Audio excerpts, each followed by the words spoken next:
Good Do you luck. know FNAF at all? Or Five Nights at Freddy's? I am aware of it. I don't really know it. There is a guy named Michael Afton in chat that says it's me, Michael, and it made me laugh. It's a FNAF joke, but I've put together a little scene for us. Oop, no, there it is. I put together a little scene for us. I'm also gonna be streaming my screen to you, Delta, just so you can see it without the delay. Yeah. Yeah, there we are. We just did over on the Teletran Tapes podcast, we just did a live stream for issue 24, and I forgot I had the comic on camera, and I was flipping through it, and I forgot to stream it to our other hosts. And so they were watching the delayed version. And so after it, I was like, why were you taking so long to explain what was happening? And they're like, well, you weren't turning the pages. It's like, dude, there's like a 15-second delay. And they're like, oh. They didn't know about stream delay? Well, I didn't communicate to them properly. So really it was my issue. My problem. But anyways. So I guess let me start recording, because I might chop this into a video. I might not, to be quite honest. Yeah. Hello, welcome. Fuck. What's good, internet? Jake here, dumb as ever. I'm here with my best friend Delta Tryon, and here's a mission statement of today's video / stream. We are gonna go through our favorite moments from Transformers 1 to 24.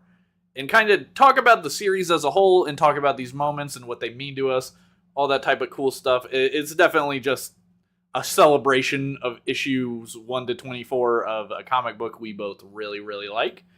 Delta Tryon, introduce yourself to the chat and, in the video for anyone who might not know you.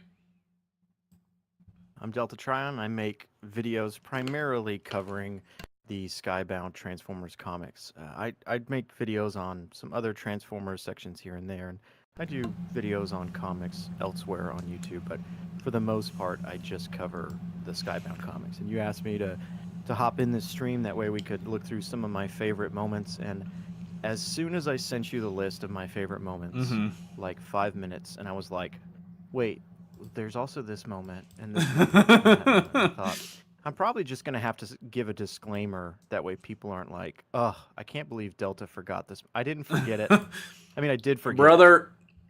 I just didn't think about it at the time. Brother, I put in about twice, if not 3 times the amount of moments that you gave me.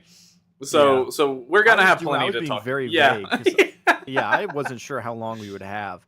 The point is, it's a good problem to have, that there's so much good in this comic that you start to forget. Yeah.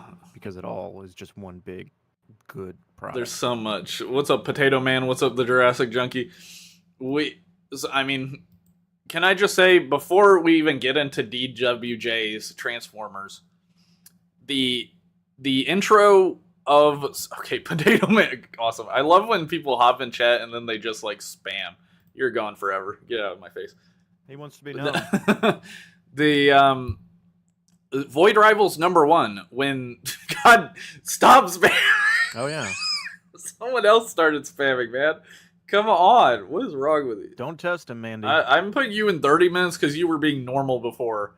So come back to being 30 minutes and be less annoying, please. But Void Rivals #1, when Jetfire appears, that blew my mind, man. That was such a cool moment, and such a cool intro to not only the universe, but Transformers as well. Because, as we know, Jetfire plays a big part in issue 1 when he shows up. So it's like a prologue to issue 1, essentially, if even that. But it just, the way they set everything up was so brilliant to me. And, I gotta give them kudos for that. My question is, were you aware going into Void Rivals that Jetfire was going to be it, or did you just happen to pick up Void Rivals to read? So here's the funny thing. I was going to read Void Rivals no matter what, because Robert Kirkman, I love The Walking Dead, I like Invincible, I like all of his stuff. He's for me, he's top 5 comic book writers. I was going to get it no matter what, but I was in a comic book Discord server, and they posted, someone, a comic book store owner or someone like that had posted the final pages that reveal the Energon universe and stuff like that. So I knew that it was a part of this Energon universe. I don't think I knew that Jetfire would appear. I don't think I knew how it happens, because I wouldn't want to spoil myself on that. But I did know that Void Rivals was secretly tied to Transformers in some way, because Energon. I mean, that's like a very basic term to know. Yeah, I do think it's funny looking back on it now. A lot of people talk about just how much of just like a mic drop it was that Jetfire showed up. And this is the way with everything on the internet. There's two camps. There's the people that did not know, and there's the people that 6 months before Void Rivals came out, when it was first shown off, the first poster was of Jetfire because they had to market it. And so it's this weird like middle ground of, for me it was like, well, yeah, duh, he's in it. But then I hear from other people like, I had no idea, and I was like, that's really interesting. That's You're really saying cool they showed Jetfire before the comic book came out? Yeah, San Diego Comic-Con. What? They showed it off. Okay, I need to look that up. Well, I mean, I feel like that would come across my desk. It's strange because we're also seeing it now. Issue 24 had not released, and we were seeing issue 25 stuff, which technically kind of spoils. Sure. And I think that's just the way it goes when it comes to marketing comics, is you kind of got to get it out the door. Yeah, because they have all this stuff where comic book stores need to like order it months in advance and stuff like that. So yeah, I understand it. And I personally, I don't really mind the like minor 3-page spoilers. They're not spoiling anything gigantic. And I think realistically, people like you and I will see that. That comes across our desk, as you said. But for the average reader of the comic book, they're not going to see it. 99% are not going to know about. Yeah, they're not looking every day on news sites to be like, is the preview up? They're just going to get the comic the day of. Did you read any Daniel Warren Johnson stuff before you started reading Transformers? Nope, not a thing. In fact, I was not even a comic book guy. What? Not a comic book at all? Well, any childhood? Growing up, there was one comic series I read. Reconstructors, I know. No, it was the better Reconstructors. Bionicle has a great selection of comic books. I love the Bionicle. I used to have a Bionicle channel years ago. Over 10 you bastard! Years ago. You and all your channels. Yeah, Delta Tryon always has more channels. So those were the comics I read growing up, but comics were just never really a thing in my household. Interesting. We weren't against them. We didn't really have any. I did read through IDW and IDW 2.0 and the Marvel comics later in life, when they were for the most part wrapped up. Yeah. I think I started reading IDW in its last 2 years, but it wasn't until issue 5 of Skybound that I actually started reading it, because my buddy, who did not grow up with Transformers, I had gotten him into Transformers when Siege came out. Great entry point. And so Siege is like his baby. He loves it. He knows that the show itself has some issues, but he doesn't care. Which is fine. that is a small but vocal minority of the fandom, is the Siege fans. Yes, yeah. But he kept pestering me. He's like, "You got to read it," and I'm like, You're like, bro, you like Siege? I don't know. Yeah. I just finished my second read through of IDW, which is just a month. You had read IDW twice before you started Skybound Transformers. Okay, Yeah. that's cool. I know, very sad. No, I'm surprised. I would think if you're reading IDW like that, you would jump right on a new Transformers comic. That's interesting. You and I, we think different. It was an interesting time. We got different brains, I think. Yeah, no, but I read it and I was like, this is amazing. That really opened the door not just to Daniel Warren Johnson's work, but to comics in general. Yeah. In fact, now that I collect comics of all sorts, is all because of the series. Yeah, I had heard of Daniel Warren Johnson before, but I had never read anything he made. I mean, I knew Murder Falcon, and I knew Do a Powerbomb were really like celebrated comics, so I knew enough about him to be excited that he was on the team. I also really like his art style just from everything I had seen. And this cover especially, this is such a good first cover. All the covers are really good. When I was grabbing all my snips, it was like, damn, they they kill it cover after cover, but I absolutely love this cover with Mike Spicer's colors, and just genuinely a great starting point, which is why I included it. Do you want to start getting into the moments? I have quite a few. I've got like over 50, I think. No, jump in, because I'm sure no matter how many we go through, somebody's going to be upset that we missed something. Sure. Which is totally fair. A few chat messages. It was a fun surprise. Spoiler, the comic's biggest sin is killing Reflector. That is a funny comment, because I saw someone on Twitter legitimately upset with the comic that Carnavac got killed. They were really upset that Carnavac got killed. It's like, bro, you're one of 4 people in the continental United States that gives a shit about Carnavac. Like, or about at least the character of Carnavac. It's like, bro, I remember the outrage over that. It's like, bro, you're lucky it was in the comic at all. but whatever. Sorry to all 5 Carnavac fans. Sometimes I either see previews for curiosity, or sometimes I just don't want to spoil myself. Mostly it's the second option nowadays. Yeah, at this point I know I'm going to get a Transformers comic when it comes out, so I don't really even look for previews. I'm not, like, when it's time for Transformers, I'm like, yay, Transformers. And then I stop thinking about it. Yes. DWJ's covers go hard. It's really funny that his initials are Daniel Warren Johnson, and Derek J. Wyatt from Transformers Animated is such a big name. Yeah, I always get it mixed up. When I'm recording my audio, I'll constantly swap them, and I'm like, why am I swapping this? It always gets... It's really funny they both have like the same initials mixed up, and they're so influential to the Transformers fandom.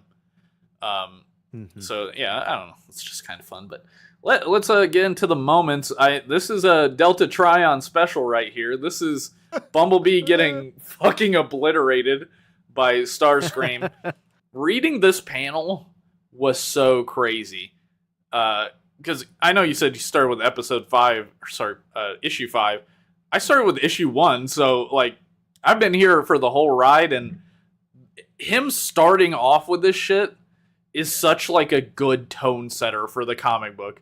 Like it's an encapsulation of the comic book in a way. Just the surprising violence, it's so good. Yeah. And I should clarify, I didn't start with issue 5. I started when issue 5 had came out.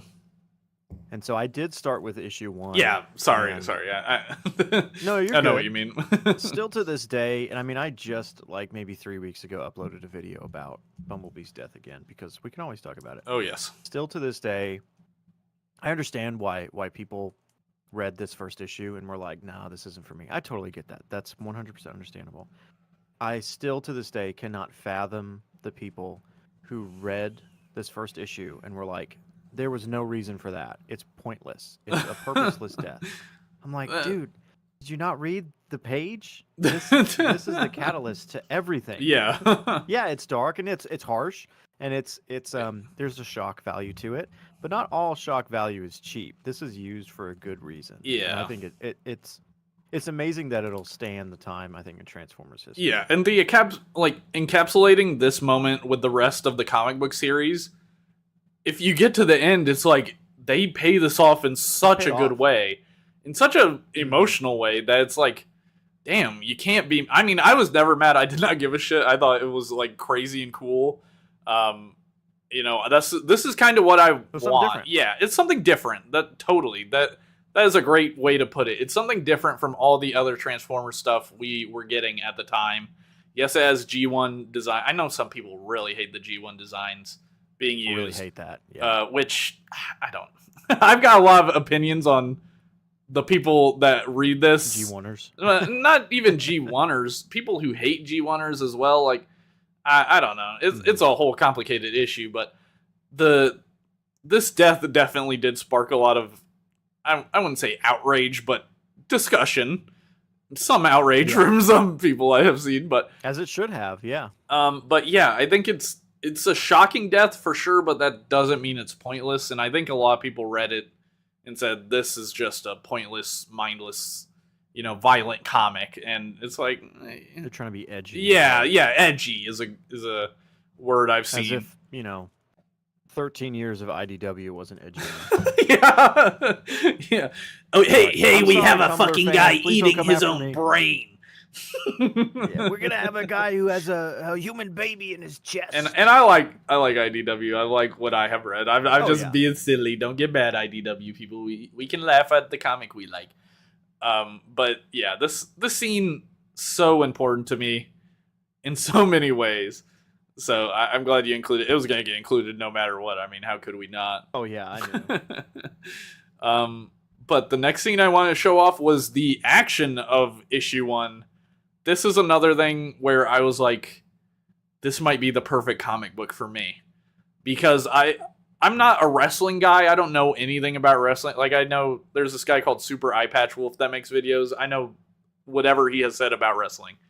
But I don't know the moves, and I don't really care. But seeing robots fight like this, like so dynamically, the art is so good. I love the way Optimus just like goes back. I don't even know what it's called, but he goes backwards and he slams Starscream in the ground. It's so cool. And I just had never seen fighting like this from Transformers. Yeah, there's a fluidity to them, even though they're squared and blocky, which is so awesome. And I don't know wrestling either. Everything I know about wrestling, which is very little, comes from my wife because she's the big wrestling fan. And so reading through this comic, I'm constantly turning to her, be like, "What's this move called?" And she's like, "Oh, that's this guy's move." Blah blah blah. But yeah, I think it's just we've never seen anything like this when this first came out 2 years ago. Yeah. We've never seen Transformers wrestle, but you kind of think about it and you think, well, yeah, how else would they be fighting? Like, should they know kung fu? They're hitting each other. Yeah, let's, they'd be throwing each other around. Yeah. They want to kill each other. This opened my eyes in a similar way as Transformers 1, when that final battle between Optimus and all the Decepticons, and how they include transformation a lot in that battle. And it's like, wow, why have we not been getting this the entire freaking time? Like, this makes so much more sense than them transforming into robots fighting only as robots. Like, mix it up, man. I think of the ROTF Forest battle, where it's like Optimus and Grindor and Megatron and Starscream all fighting, and none of them transform at all. And rewatching it, that's all I think about when I watch it. It's still an awesome scene. The CGI is amazing, but but it's like it lacks creativity also in my mind now. Yeah, it's similar also with IDW in a way. Again, still a great series, but there's a point where you kind of reading it and you're like, wait, I don't think anybody's transformed in the last 40 issues. And so it's something so simple, but to see Daniel Warren Johnson use it like as a almost like you were playing an old school fighter, and that's one of your abilities is to transform and hit somebody, and you're like, oh yeah, that is a good idea. I didn't think of that. Yeah, and I will say Devastation, that video game, actually does that a lot. True, yeah. But that's a video game that did not get played by many people, to my knowledge. Or it should have been played by Daniel more. Warren Johnson probably did. Yeah.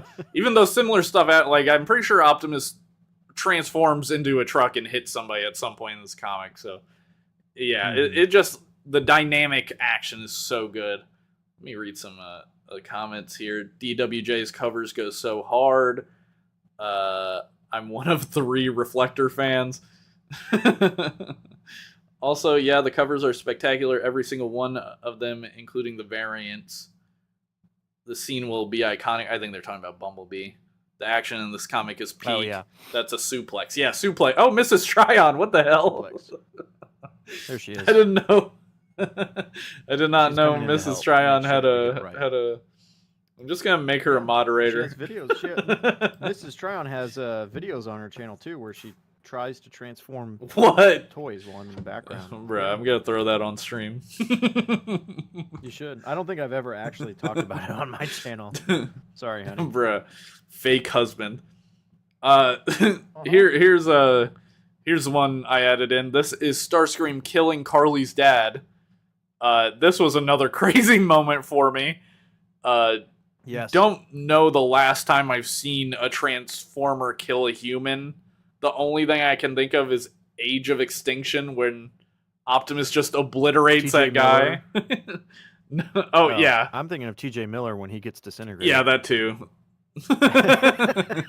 And Bumblebee when they pop in Bumblebee. That was really weird. Oh, I remember yeah. I seeing forgot about that. I remember seeing Bumblebee. Didn't it come out around Christmas time? Yeah, like November of 2018, maybe. Yeah, I saw that movie alone in theaters. I decided to go by myself and watch. I was like, I wasn't involved in the Transformers Sure. scene as much as I had used to at the time. I remember going and seeing it, and there was like me and maybe two other families watching it, and they pop that human, and I just remember looking at it being like, "What did I just see? What what was that? I like it, but it really caught me off guard." Yeah, and honestly, if you told me like humans die in this comic, I would have expected something similar, to be honest. But no, just Yes, yeah. straight crushes him to death, says he's so squishy, it's horrific. It's like, and especially it being Starscream doing it, it's like, okay, this Yes. like, when I first started reading issue 1, when anyone started reading issue 1, I don't think anyone was expecting Starscream to be such a maniac. He's like a proper maniac in this comic book, for good reasons. And let's not forget this. Yeah, let's not forget this scene by the time we get to issue 24. Yeah. Let's keep this one in mind, because stuff's being said about him in 24. I'm like, hold on a second. Don't forget what happened in issue 1. Someone said the security guard at the museum in Rise of the Beast. Is there a security guard? I guess so. Thank you for that fun fact. I genuinely do not remember that. Rise of the Beast is the one I remember the least of. I remember being disappointed by it, but we don't gotta talk about that. Yeah. The deer. Optimus steps on a deer. Yes. This is probably like issue 2, I think. It is. Yeah. This is, you know, it's funny. Daniel Warren Johnson has admitted he used the Magic Square Light of Prime or whatever it is, Light of Peace Optimus Prime toy as reference, and the space around his head really gives it away to me for some scenes. Yeah. Like, he's a pretty big boy. Yeah. But this scene was, this is Iron Giant. This is just straight up Iron Giant, and I'm not saying that disparagingly. I like it. I love Iron Giant. I love it being applied to Optimus Prime, who in my mind is, very similar to Iron Giant in some ways. His peaceful nature. So I just love this scene. I love the way Daniel Warren Johnson draws Optimus Prime. He's able to get like so much emotion out of that character for having such a limited face. It's all eyes. Yeah. Yeah. And something that's always really fun to see is to see these interior pages without any color or dialogue. Yeah. If you were to look at them like that when they're originally drawn, since Daniel Warren Johnson's not his own letterer, somebody else comes in and does that. Russ Wood. Even without dialogue and color, you can still pretty much get the exact emotions that's going on in the page, which is crazy because again, he's a robot. Yeah. So we don't really think about it that way. And I think this was such a brilliant move to have this in issue 2, right after issue 1 was so violent. Yeah. That you're just like, oh, it almost kind of leaves a pit in your stomach. Like, man, this is really violent. Yeah. And then you start issue 2 with more violence, but it's not violence in a directed way. It's an innocent mistake that happens, and it sets the tone for who Optimus is. Yeah, I think it's really important because we know, like, the movie Optimus Prime is, like, kind of a bloodthirsty maniac. So you could totally assume this Optimus would be the same based on the first issue. But this scene really presents his character perfectly. Which, I love this scene. He did kill the deer, but he felt really bad about it. And speaking of the lettering in this book is phenomenal. I love the lettering. It's an underappreciated art, lettering. Absolutely. But like sound waves, speaking bubbles are the way they're yellow and blue like he is. Like, I love that. There's so many awesome little touches to the lettering in this book. Yeah. It's really cool to see that Daniel Warren Johnson, was brought on to do Transformers, and he kind of brought his own people forward. Hmm.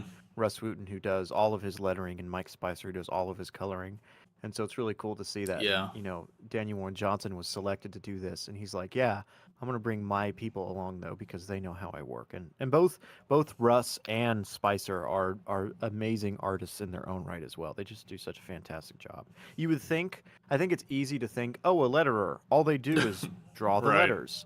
Well, in a way, yes, but this comic really shows off Russ Wooten's, Hmm. ability later on as we get into those effects. And lettering, the way the word bubbles are arranged is a lot of the way you're looking at the comic book. Like, Mhm. they guide you in a lot of ways on how to actually read Yeah, what you're looking at. Because I know a yeah, lot of and people struggle with that for comic books, like yeah, knowing even how to read it.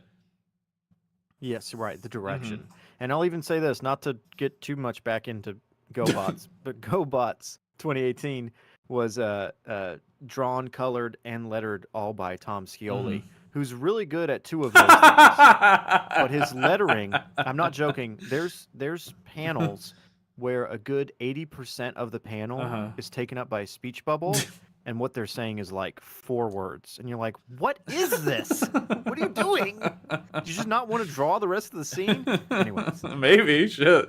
If I'm doing all that stuff, yeah, I might cut some corners. it gets really bad at one point. It's really bad in some He sections. kills a deer. Yes, Mrs. Tryon. He kills a deer on accident, mind you. He's very sorry He's like about it, so and sorry. He there is a builds a point to it. grave for this deer. Hmm. This is a Delta Tryon requested panel. If you want to speak on it, this is Spike. I forget Yes. the instruction you gave was a bit vague, so I think this is what you were after. Yeah, this is really kind of I would say the foundations of the comic. Issue 1 obviously was the setup, but this is really the foundations where we get to see some Megatron, who we're not going to see for a long Hmm. time. But we really get to see that Optimus and Spike really, in many ways, they have nothing in common. Yeah. One's a giant robot from space, and one's a kid. But there's just this there's this understanding that the two of these characters have over this idea of family. Something that Optimus, he understands the concept of. He maybe not know the word for it, Yeah. but he understands that concept. And it's that bottom right section of these 2 pages that really stick with me. Spike, that first panel, Spike is looking down at his feet. And then that third panel, Optimus just looks at the deer. I think it would have been so easy for a lesser artist or lesser creator to be like, well, I got to put dialogue in here. Hmm. I got to have him explain everything. But you don't Yes. need it. You don't need it. You just need to give the reader the look. And that final panel of Optimus, it's very small, of him sitting there saying family, I think is probably one of the greatest pieces in this entire series, just because it encapsulates everything that's going to happen. And it also encapsulates um, where Optimus pulls his strength from and how he's able to do what he's able to do. Yeah. That 4 panel stretch. I'm sorry about your friend, the yellow one, and then he looks at the dead deer who he caused to die, not on purpose but on accident. Mhm. It's so poignant. That is Yeah. something I definitely wanted to bring up. Is that this comic book does not hold your hand. It does not spoon feed you the correct answer to every moral situation. And as you go on, you see all these different points of views. We'll see Beachcomber, we'll see Megatron, of course, Elita One. They all have different ideas on how to like handle this conflict.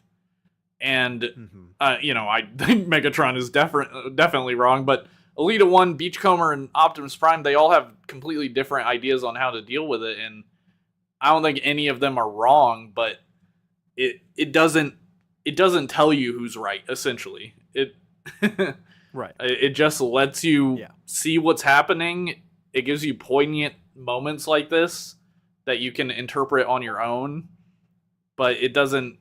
Yeah, it doesn't hold your hand. Like I grew up reading Ultimate Spider-Man, by Brian Michael Bendis, which is a comic book I very much enjoy still to this day. But Brian Michael Bendis likes to do these big pages where characters are just speaking, like word bubbles going up and down the entire length of the page. Sometimes a double page spread of just like two character heads talking in midair and just word bubbles surrounding them.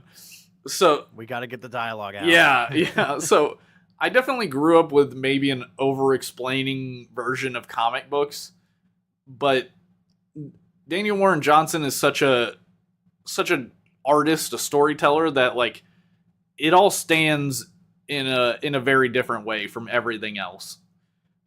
If that makes any sense. But yeah, no, and you can see it through the rest of his stuff as well outside of Transformers. That there's moments that he understands. I don't need there to be dialogue here. I just need to let the reader connect with these characters on an emotional level, and be able to look at them, and to be able to connect, even though they're stylized in a way. Yeah, you can still look at them and be like, I understand what they're feeling, or I can at least connect with what they're feeling. Yeah, and it's not like a comic book that's like explaining how everything works.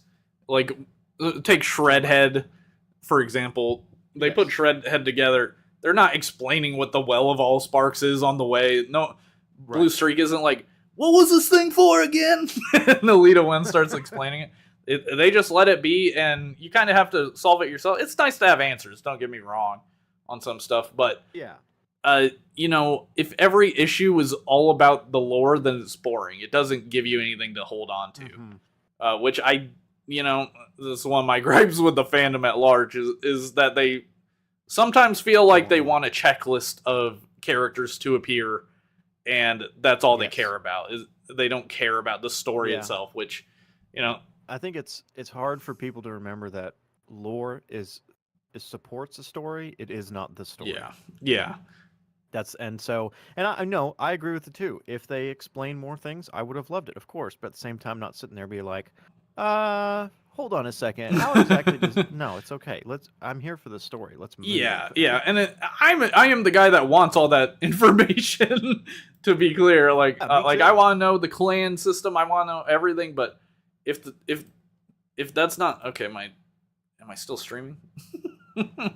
My whole streaming. Okay, cool. My whole YouTube and stuff might I don't know. It doesn't matter. YouTube's coming for you again. It's algae rhythm. No. I got a new specialized algae rhythm intro for my next video because of all the stupid. August stuff. Yeah, all that. Yeah. Who's Hosami? Actually, I'm just now catching up. OMG High Delta on the stream. Yeah, I'm reading. Yeah, Bendis is a lot like Kirkman when it comes to characters yapping. I think Kirkman can also be guilty of this for sure. Not as bad as Kirkman in my opinion. But I can definitely see the resemblance. And it makes sense why I like Robert Kirkman as well. I love pizza. That's awesome, man. OMG, Alan Moore type writing. How many words can you fit on a page? Alan Moore is a interesting case. He's in his own world. Yeah, he's. Let the man. Really let him cook. That's what I say. Let him cook. I think the visual storytelling makes sense for DWJ. Dude is an artist and a writer second, so he is a lot more keen on showing rather than telling. That's fair. I feel like at this point it'd be hard to say he's an artist before a writer after all the stuff he's written. Yeah. Like, I think they kind of go Pretty hand in both hand. equally. Yeah. And he's even written stuff and not done I mean, for most of Transformers, it's all Jorge Corona. So. Right. Correct. Yeah. Yeah, and there's very few. I'm trying to even think. There's only one comic book out of the 12 that he's worked on that he's only written. And even in that case, the art is directly inspired by his style. So, have you ever read anything else by Jorge Corona? Because his art, I forgot that they switched artists, and I was like, Ain't No Grave is a really good one. Ain't No Grave.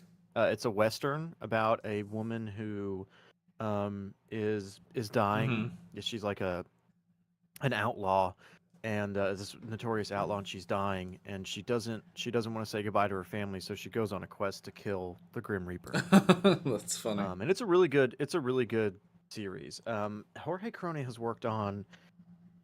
There's another series he's worked on that I'm blanking on, but Ain't No Grave is good because it's 100% Jorge Corona, and it's beautiful. It's just his style is amazing, Mm-hmm. and I can't remember the colorist on it, but it's really really good.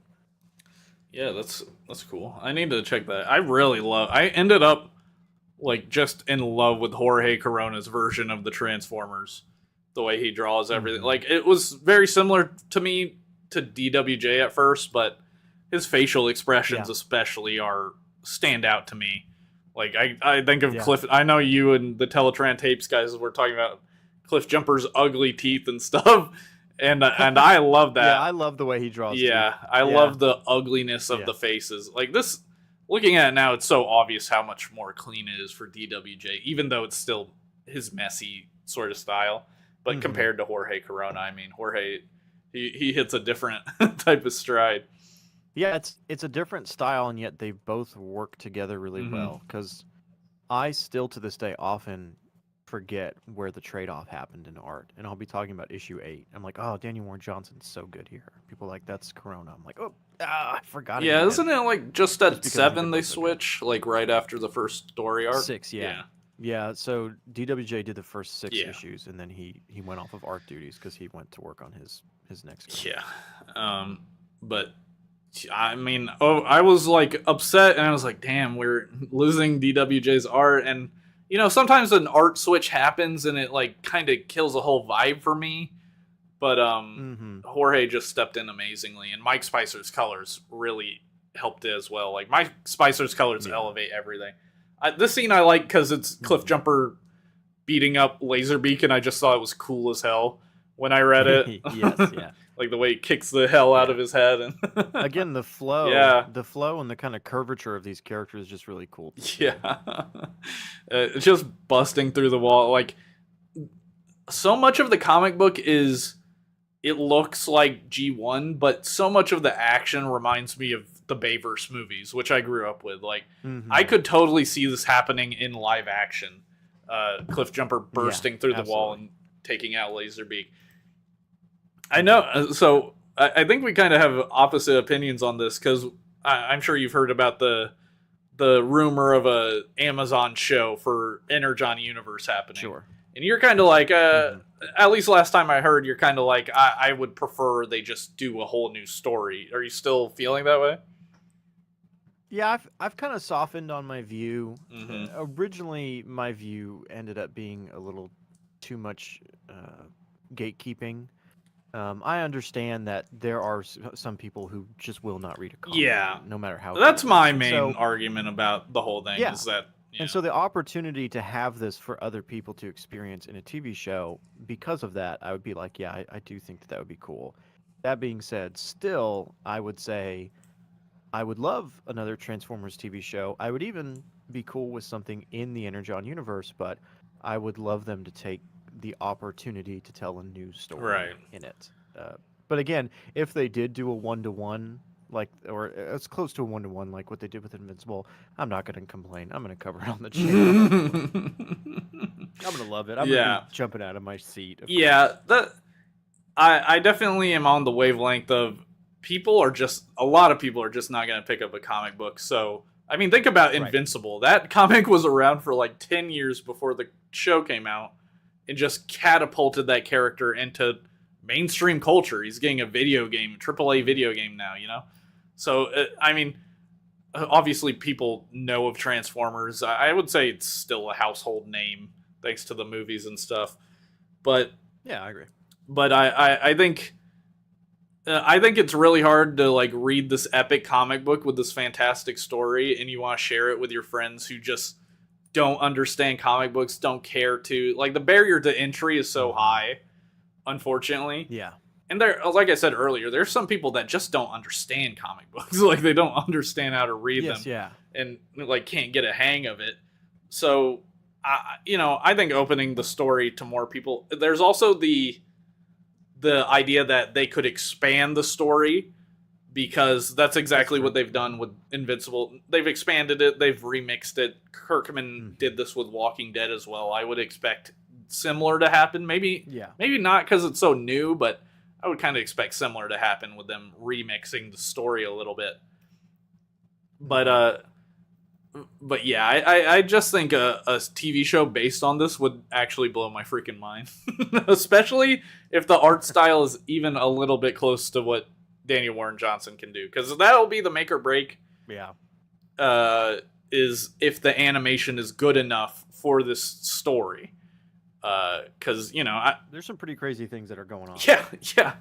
And Invincible's alright. I know a lot of people make fun of it for the animation, but when it comes to the fight scenes and stuff, I think they do an alright job. I don't have as many complaints as some people do. But, yeah, cool. Cliff Jumper. We can move on. Oh, yeah. I forgot. Man. Another great scene. I think this is like issue 3 this happens. It's like everything feels like it should be ending an entire story arc, but it just happens through the comic book. Spike getting shot. This one just shocked me when I read it. I was like, damn. So many moments in this comic book that make me say damn. Yeah, I don't really. Yeah, this is just such a great catalyst to bring Optimus and Sparky together. Yeah, that's a good point. This kind of shared responsibility over this boy that it's a. I'll tell a quick story here. Sure. I always think to a comment that I got probably just about last month. Somebody who really did not like Skybound, which is I always encourage people, hey, if you disagree with me or if you dislike something I like, let's talk about it. Let's discuss it. It's not allowed in my house. We may never agree with each other, and that's fine, but I just want to discuss it. And this commenter was legitimately furious that Skybound, these comics were trying to give off this idea that Optimus could be a father to a human. He was like, this is disgusting, this is wrong. And I'm like, I don't think you're understanding the point here. It's that Spike does not have a dad right now because Sparky is not in a great place. And for a lot of reasons. And Optimus kind of steps in to become that father figure, and they kind of have to help each other along the way. And this is, again, just such a great moment early on that has ramifications through the rest of the series. Yeah. It is interesting because I think this like momentarily paralyzes Spike, and then he kind of just becomes unparalyzed after a while, right? Yes, yeah. I think you could criticize a comic book, like some through lines are just like they kind of disappear or they don't really get resolved. That actually is, that is my biggest criticism of this comic, is that especially in volume 3, Spike is kind of left aside for other things to happen, and it is made up because he does come back in such a great way, and I kind of almost forgive it for that, but I still would have preferred maybe just a little more information on what was going on with him kind of in the volume 3 area. Yeah, for sure. I think there was so much going on volume. Like I definitely, I mean, Daniel Warren Johnson has said this, like he struggles to fit everything in the 22 pages required. And I dare ask, why can't we just make it longer? Why can't we just give them even more work? Give me more of my shiny toy. We do have some chat comments I should read. It took me a while to realize the art changed. They both have a wonderfully sketchy style. Yeah, definitely.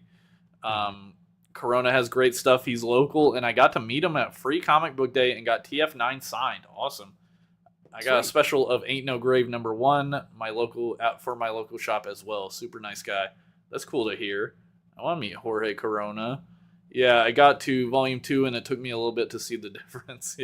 When I read issue 7, I completely forgot. I was like, yay, Transformers. Highly recommend Middle West by Corona. That sounds familiar. Oh yeah, they all say the Me You Love in the Dark. That's one that's on my list to read as well. I forgot that he did that. I think it's just getting republished. I think. If they did, That one's oh, yeah. a little spicy and a little Oh, adult. I can't read it. Children here.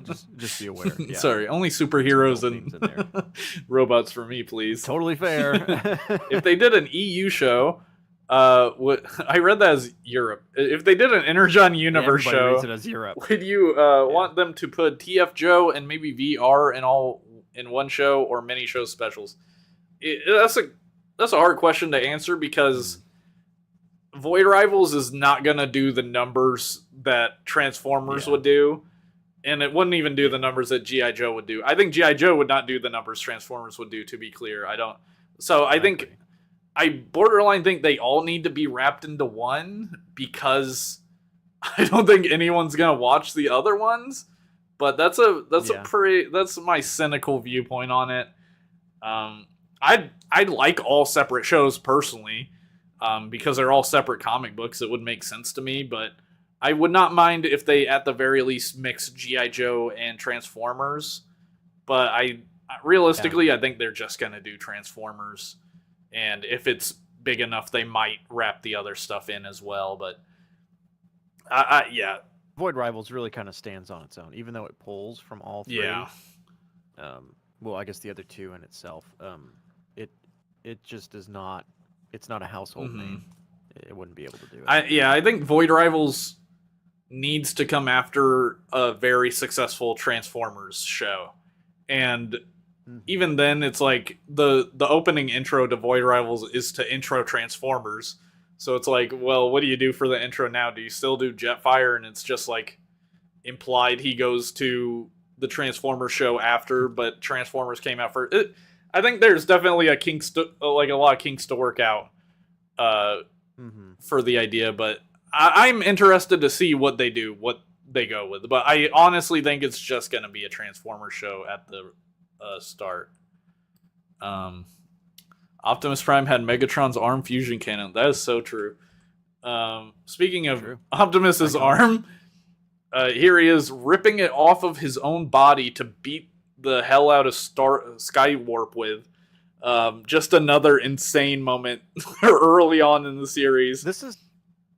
These are the pages that I show people when they tell me that Skybound is just G1 regurgitated. I'm like, really? This? Bro, you sure? Watch fucking G1 and come back and tell me that. Yeah. I understand if you don't like the design. Sure, whatever. But are you sure about this? Are you really sure this was in G1? I don't remember this episode. And I don't know if you know, Danny Warren Johnson was talking at San Diego Comic-Con this year about some of the ideas that he originally pitched to Hasbro that they said no about his arm. Were you aware of those? What, like, do you have an example of one of them?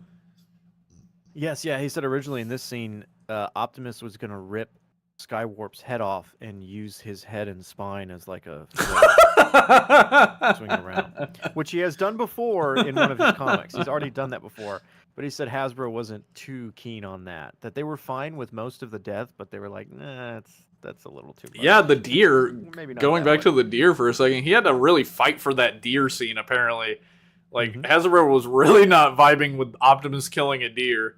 Yeah. They're like, no way. He's like, trust me, it's gonna work.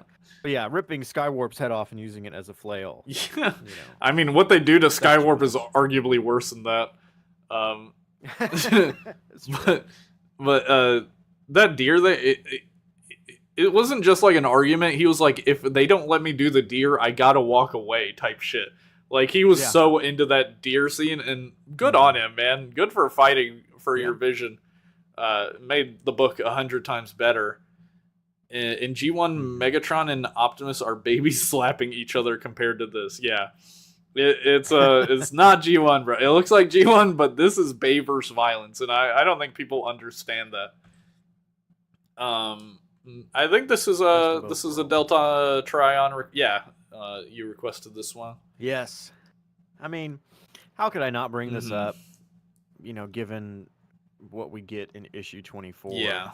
I will always remember this specific scene mainly because that bottom right panel with Optimus and Sparky standing there, I used it as a thumbnail for a very early video. And for those who don't know, my thumbnail style is normally a very simple comic panel with one word in big text, and some of the characters are kind of in front of it Yeah. to a degree, just to give some The visual classic interest. Delta Tryon And- style. yeah, and I love the fact because in that in that video, Optimus is standing, and I have the thumbnail somewhere, right where the H is for the word mighty. Uh-huh. And so many people were commenting, this video is called Mingty? It's like, no, mighty. And they're like, Mingty? Bruh. I'm like, you guys are idiots. Come on, guys. But no, this is such a great scene. The page right before this, I forgot to mention, is great because we see Optimus Yeah. transform For a kid, for a sick child. Yeah, for a sick child, which just, again, goes to show his character. But this is just such a simple scene. Daniel Warren Johnson and Jorge Corona does this in Extension, where they remove the background just for a color. And the way I've always read this, and everybody's going to read this differently, the way I've always read this is, in my head, if there's, some sound effects playing or some music playing, these moments with these blank backgrounds is like everything cuts out. Yeah. Stop everything else. The only thing that matters is what these two characters, or how they're interacting.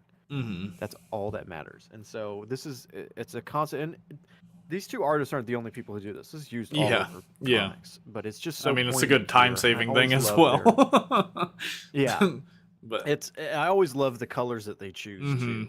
Just having that almost kind of pinkish, yeah. That is just such a cool color you don't normally see with Optimus, and seeing them stand next to each other is just so amazing. It is such an important piece. Small but still mighty. That's like one of the quotes that Mingty. small but still Mingty. Please. That's one of the quotes Yeah, that if it does get a show, that's gonna be like, from Invincible, like "Hello Worm." Like people will just quote it. I feel like because it's just They have to keep it's a important part of the story. One thing I also want to highlight is the way they do transformations in the comic is really interesting. Like, oh yeah, some comics or TV shows especially will like do 1-to-1 transformation with a toy, but the way these guys transform, it's not quite Bayverse. It's like under their skin, everything's moving around almost, like all the gray under the like colored parts. That's how I always looked at it anyway, and I just think that's kind of cool. Like, especially the action scenes where they transform. Sometimes their like hand will be swiveled the wrong way as if it's like adjusting. Yeah. It's just cool to see it midway through, kind of mid. Yeah. I would imagine as an artist that may seem scary at first, but thinking on it more, it's almost kind of freeing. Yeah. He's transforming. I can make him look however I want him to look. Like his head's just sort of up here, and his head's coming out from where his windows are. It's cool. Everything about this comic, I like it so much. Yeah. But let's oh yes, this is Starscream and Soundwave ripping Skywarp apart to rebuild Teletran 1. Yes. Classic family drama. I'll tell you what, I did not understand what the hell was happening in this scene when I read it. He was chewing at the dinner table with his mouth open. Me when my dog poops in the hall. I don't know. I don't even know what Or when your dog eats something. What's in your mouth? This scene, until they show Skywarp later, literally integrated into Teletran 1, I didn't really understand it. That's maybe my one other criticism of the series, is sometimes I don't really know what he's going for because he doesn't show it. It eventually gets revealed what's actually happening, but in the moment, like this issue, I don't think they even show him plugged into Teletran 1. So I was just like, why are they ripping him apart? I really didn't get it. But it's a very cool, in retrospect, it's like a really fucked up scene, them ripping him apart. Yeah. I definitely think it shows off Soundwave's kind of his loyalties and what he is willing to do. Everybody's always like, oh, Soundwave's perfect. And he partakes in things. Soundwave is an interesting character in this comic book because he's so attached to his cassette tapes, but he's also like vicious. Like he will do what needs to be done. Yeah, he's almost a hypocrite. He's so loyal to some, but he's kind of almost unloyal to so many others, and it's interesting to see how I'm super happy that this scene alone, which I think would be easy to just throw away, Mm-hmm. does have ramifications way later in the series. I love the fact that they bring it back up because everybody will always tell me, "Hey, don't you remember in the G1 movie, Soundwave helps throw Megatron out." Yeah, I know. Whatever. That's just because he was there and they animated him to do that. Yeah. I like that there's ramifications to what he does. Um. He's not perfect. Yeah. Yeah.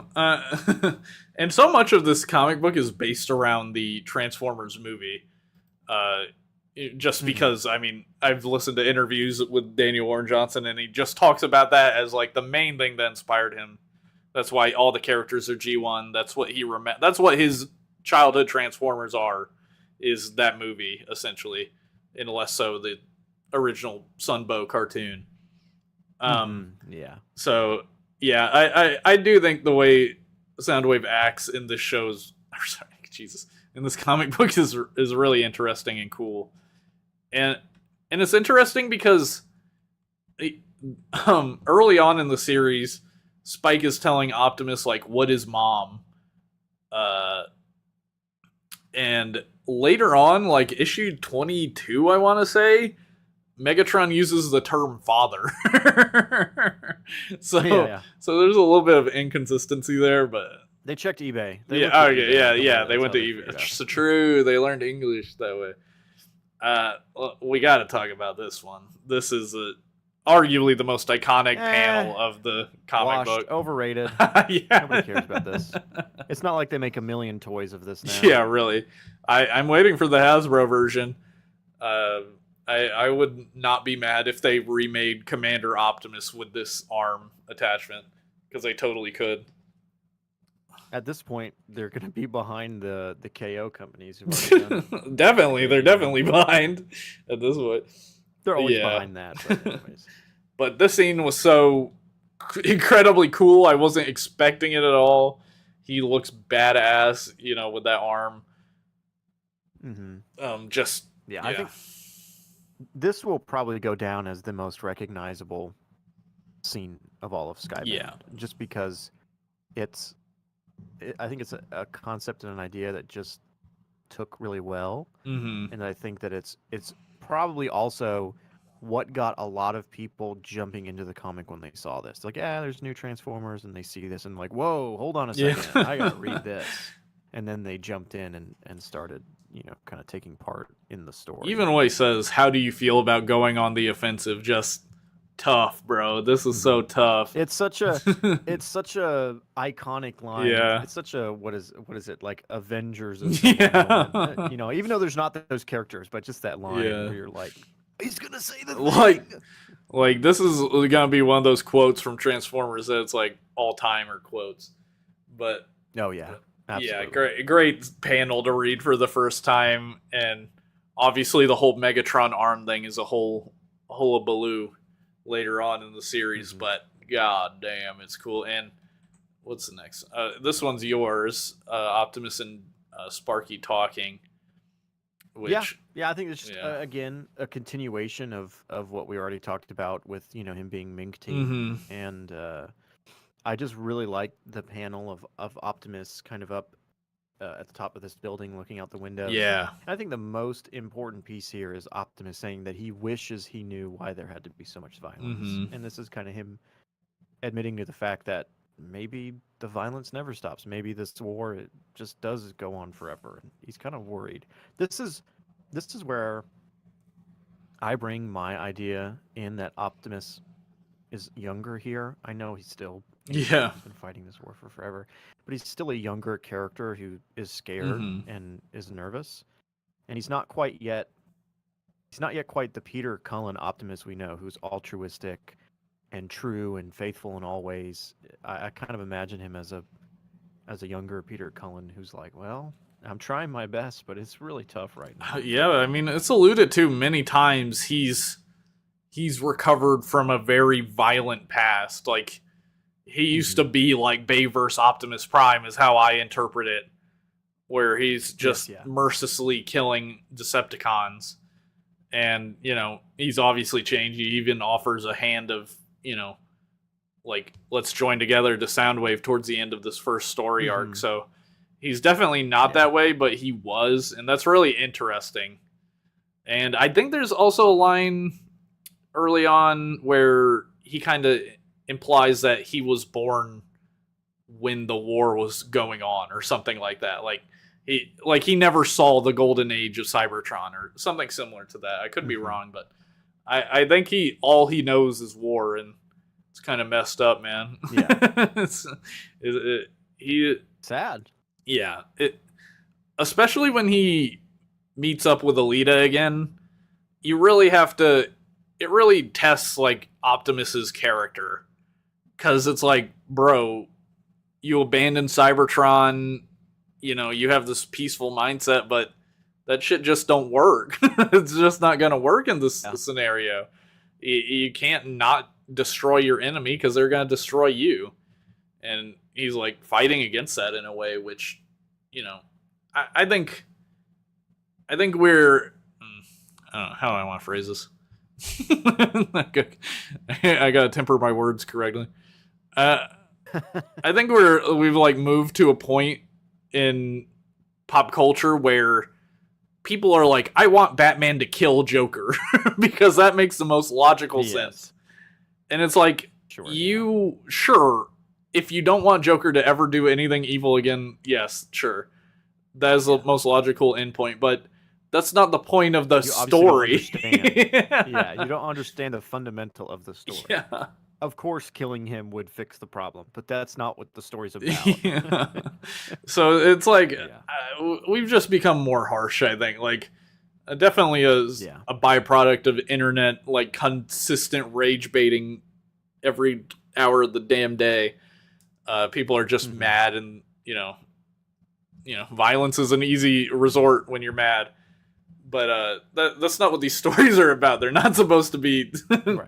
They're supposed to be almost idealistic in a lot of ways. But that's something interesting I really like about this book, is that it really challenges a lot of stuff. Because there's parts where I'm like, God damn, Optimus Prime, like Cybertron's just dying. Yeah, like take him out, man. Man, what's wrong? And sometimes he does, like this panel where he blows Reflector away, absolutely obliterates him, slams Rumble or Frenzy, whoever you want to call him, onto the concrete.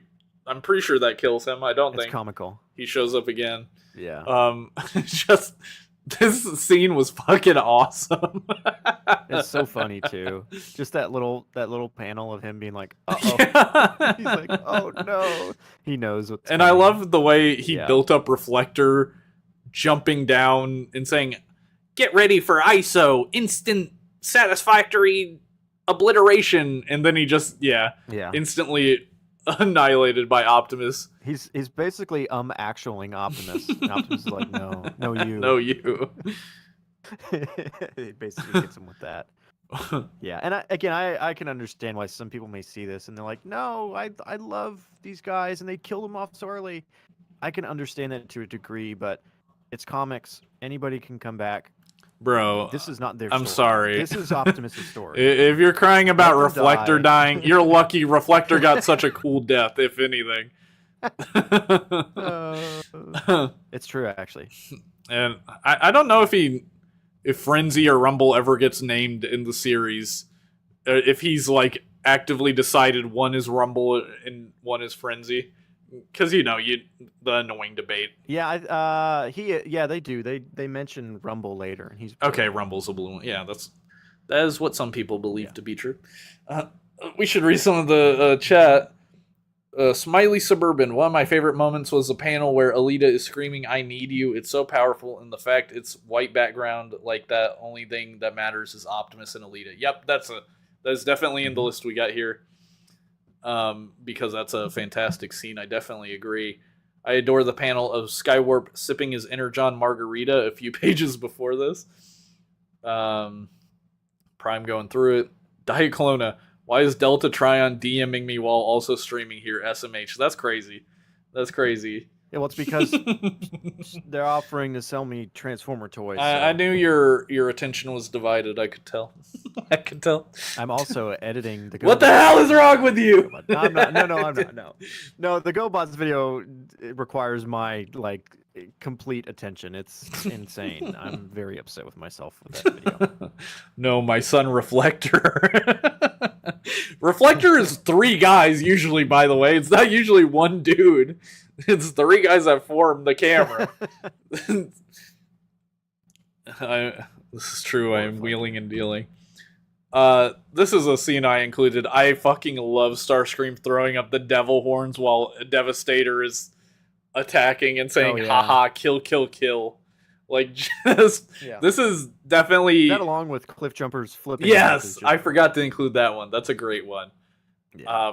That became a meme. Yeah, there's even a third-party kit, isn't there, for... Oh, yes, I do think so. Yeah, it's that would require me to own Earthrise Cliffjumper, though, and that's not going to happen. What? I have 2 copies. I hate him. I want an 86 Bumblebee version of that of Cliffjumper. But yes, I fucking love the scene where he's throwing. This is just so Daniel Warren Johnson. You know, so much of his personality is in it with the wrestling moves and you know the song, all that stuff, but the haha kill kill kill with the devil horns thrown up, like it makes no sense that he would be throwing up devil horns, but I don't care at all. It's awesome.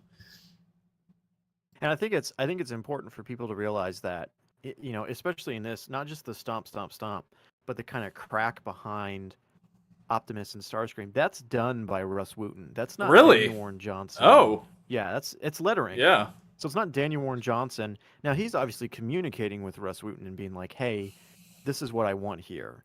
And then Russ comes in and is like, here's how I'm going to elevate Johnson's work. So obviously they work together and they've known each other for many years, but any type of lettering. So he did the stomp stomp stomp as well. That man, yeah, that's cool. Yeah, you can find the original Daniel Warren Johnson pages, not for sale anymore, of course, in black and white, and some of that lettering is missing. Yeah, because Russ Wooten hadn't gotten to it. That is interesting. That's cool. I didn't know that. He's editing too. Something is wrong with this guy. That's what I'm saying. Frenzy getting that free jaw extension surgery. I think he got free being dead surgery, actually. This scene is Sparky walking into the Matrix to revive Optimus. Yes. I remember when this issue came Crazy out. issue when it came out, because what the fuck? No. Yeah, I remember people were upset by this. Upset. Like, that doesn't work. Right. Okay. That's not how it works. Well, I love it. I love in any franchise when fans are like that. I'm like, they get to do whatever they want to do. Particularly with Transformers, saying that's not how it works is crazy. Yeah. And I do think that this is where people started having issues with the fact that not everything is answered right away. Right, yeah. And that you really have to stick around. And I can understand that, because there are times, too, in the comic where I was frustrated. Like, I really need even just an acknowledgement of something. But it really is true that it pays off the longer you wait to get those answers. And looking back on it now, I kind of like the fact that we don't really know what happens to Sparky here. He goes in and somehow that reignites the Matrix, and we don't know how. And I do think if you're reading Void Rivals at the same time, then there's a bit of intrigue there as to, maybe this is how it works. Yeah. Yeah, this whole issue confused the fuck out of me when I read. I mean, I wasn't mad about it. I was just like, this is I would never in my life imagine a human walking into the Matrix. So that's like, I'm seeing something. But would you ever imagine Optimus with Megatron's arm? That's true. I never imagined that. You got me there. But this especially, I mean, the thing is, you can wrap your head around Optimus having Megatron's arm. That's true. Yeah. You immediately understand what is going on. In this, so much is unspoken. Optimus doesn't even seem to question it. So it's like, I get why people were really confused. I was really confused, but I also didn't. I also didn't really get mad. I knew it was gonna lead to something, right? That you just need like the media literacy foresight to understand like they're not gonna talk about this again. Yes, yeah. They will get to it. Sorry, I'm being told that your audio's a little low. Uh-oh. I think I fixed it. I think I have fixed it. Thanks, Discord. But yeah, moving on. Oh, this part I fucking love. This is Devastator being flipped over by Optimus, crushing Starscream. The perfect end cap to this first 6 issues. Starscream being crushed by someone bigger than him. The perfect justice, karmic justice for him, who's been squishing a bunch of humans because they're smaller than him. Just love this scene. Now, Jake, some people would ask, how is it possible that Optimus does this? Momentum. Realistically? And I think the answer to that is it looks cool. Oh, That's yeah. why. Well, Delta Trion. I'm not someone who is looking for the realism. You know, Good. I know you're Good. referencing some weirdos on Twitter or something, but I'm glad we can agree on But, that. yeah, no, it is. It's such a cool scene. and I mean, I wasn't like, whoa, that's great. That's too crazy for me. Like, if he's running at him, he hits him from a correct point. Like, I feel like Daniel Warren Johnson was just using wrestler logic here. Smaller guy can probably do this to a bigger guy. Absolutely. God, issue 6 is amazing when it dropped, and even now, yeah, issue 6 is a banger. Brush Stranger, what's up? I love the scene. You know the song. Yeah, the fact they couldn't put the lyrics of the song is very funny. You can't even say "You got the touch, man." I wonder if something called to Sparky, like, how did he know he could walk in? Yeah, I think it's to be read as like a vibes situation. Like, I definitely agree. Something called to Sparky in that moment for him to walk into that, because why would he think to do that as well? I'm sure something about him in the Matrix, he just knew he could do it, or that's an implication anyway. And I guess the idea is his life force replenished the Matrix. Overall. Yeah, and I think it's a callback to him watching Optimus use it to save humanity. Right. You know, he even says, I couldn't save my men, I couldn't save my boy. Maybe this is my chance to finally do something, and he's taking that leap of faith of, I don't really know what's going to happen to me or my life, but I'm now strong enough and brave enough to sacrifice myself no matter the cost. Yeah. To save the person who saved my son. Yeah, definitely. It was vibes. The vibes were on. Yeah. The vibes were peaking. I just assumed Optimus could throw Devastator because a combination of momentum and the fact that the Matrix was just supercharged. Yeah, the Matrix recharging completely, definitely. He's definitely stronger when it's recharged. Or it's implied anyway, because he like rips Devastator's finger off as well. So he's definitely stronger than he was. But man, I love the look of anguish on Starscream's face. You fucker, you deserve that so bad. So good. I love a good karmic justice moment. Sometimes you just need a bad guy to be a bad guy. Yeah. And at this moment he is. He's horrifically bad. It's a great scene. I love being confused and left with questions. Yeah. Yes, make me more confused, please. More confusion. Okay, this is switching to Corona's art. And God, the colors in this scene are just incredible. I love the blue, although like entirely blue here. It just reminds me of like, honestly, old Marvel Transformers comics. Just that style of coloring where they do, one color on the other, almost for simplicity's sake, probably back then. But here it's way more artistic choice. And the way he draws Soundwave and Starscream, like, golly, this was such a great scene. You kick my Ravage as well.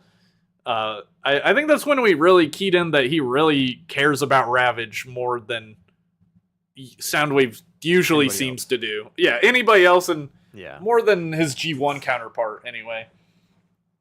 Yeah, and it's really interesting as well seeing this because I feel like a lot of people, when they reference the brutality of the series, the sheer violence, they always mention Daniel Warren Johnson's art, but almost in a way, Jorge Corona has a bit more of a cartoony look to his characters, and yet Jorge Corona is the one who draws the bulk of the violence in here. I mean, Yeah. come on, he's getting his spark ripped, or he's getting something ripped out of his chest. His eye is missing. Yeah. He's getting. This is really brutal. I think Jorge Corona. I feel like they fall he nails apart that a lot brutality. more.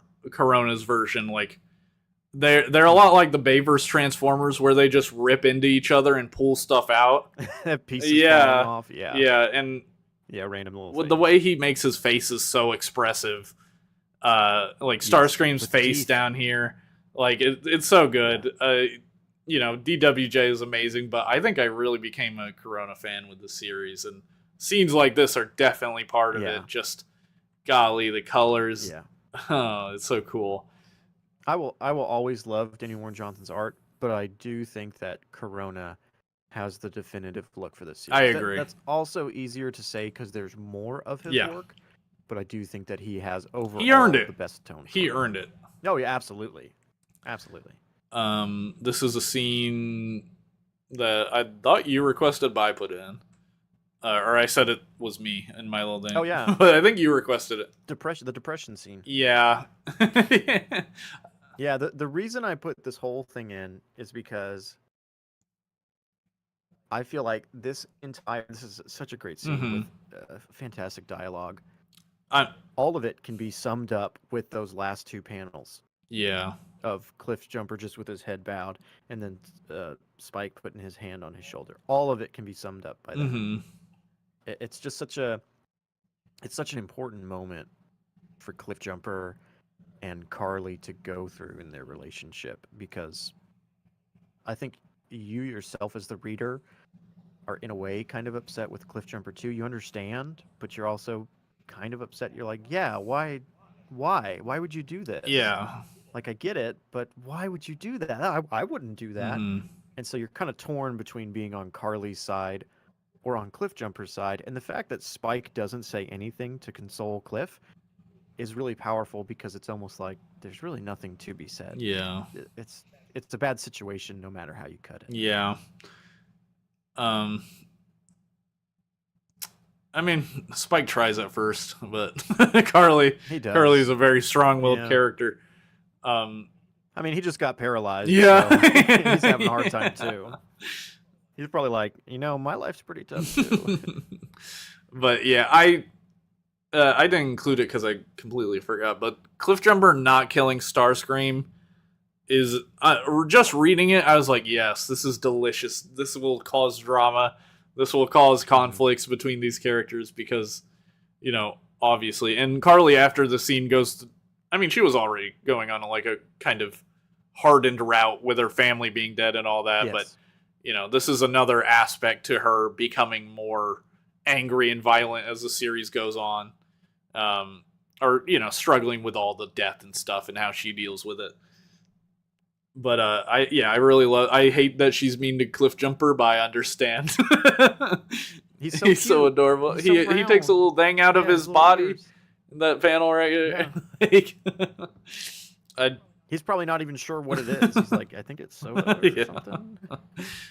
Yeah, I always see it when Corona draws Cliff Jumper. I always see his horns as little ears. Yeah. And he reminds me of one of my dogs. I've got a Chihuahua. And just his little ears poking up. Like, oh, it's so sad. Yeah. Poor little guy. Yeah, I love the Cliff Jumper, as a character has become a bit of a meme for how often he dies in series. Yeah. And I love that he got the spotlight over Bumblebee here, because I for one, have always liked Cliff Jumper a little bit more. I just like Red. And I thought his car mode is cooler. But just... I like him more. Just him getting all this spotlight, and the fact that throughout the series there's so many times he could have been, killed off, and he just doesn't die. Like, it almost seems intentional. Almost Daniel Warren Johnson is flipping off the fans. Like, he always dies. He's like, not today. Yeah. And can I say a quick rant? Yeah. Yeah. I have heard so many people go against Daniel Warren Johnson because DWJ said that one of the reasons, not the Yeah. only, one of the reasons that he picked Cliffjumper was he didn't want to draw Bumblebee's round body. And everybody says they're the same design. That's not true. Daniel Warren Johnson has shown off his Bumblebee design, and they are not the same. Yeah. So leave him alone. Let Bumblebee be dead. Bumblebee looks, yeah, Give us he looks Cliffjumper. notably different from Cliffjumper. Yes. Like his face Yeah, is he's a just round, tubby boy. shaped different. Mhm. But yeah, this was a great scene. Oh god. This comic is can be really Yeah, this scene is so sad. So this is the infamous Jetfire scene where Jetfire is not quite dead, he's not quite alive, he's sort of disabled in a way, or husk. yeah, just like it's interesting. This was not supposed to be how it went, but Hasbro didn't want Jetfire to be dead and them using his body, so he's sort of half alive, which is arguably much more horrific. Yeah, I think it's but it's like it makes for this great storytelling moment where, you know, Jetfire is so upset. Like, it's such a sad scene. No, wait, please don't leave. It's so dark. Please, like, god damn, bro. that he can't see the stars. I can't see the stars.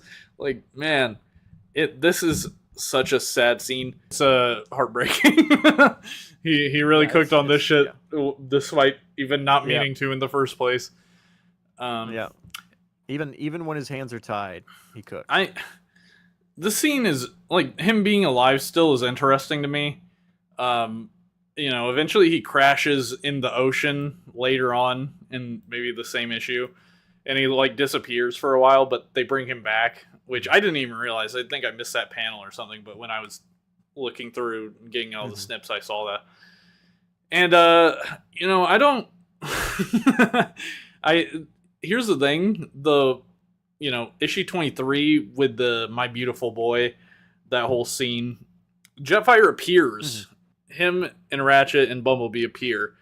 And that was interesting to me because Jetfire isn't, like, dead. But he kind of is. But I just wonder if, like, DWJ wrote that scene or had that scene in mind beforehand, and, like, this whole snafu with them not letting him use Jetfire's body kind of made it a little bit weird. I mean, Jetfire is in essence, like, you know, he's kind of gone.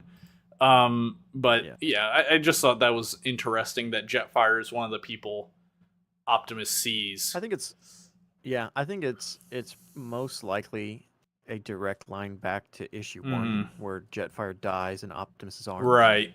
Yeah. And so because of that, Optimus feels guilty, and I think we see that here, that Optimus almost feels as if there's a way he can rectify that by bringing Jetfire back. And when he says, "I cannot see the stars anymore," Optimus starts to walk away. Yeah. Because I think a lot of us would do that in extremely difficult situations where we're like, I can't deal with this, I just need to walk away.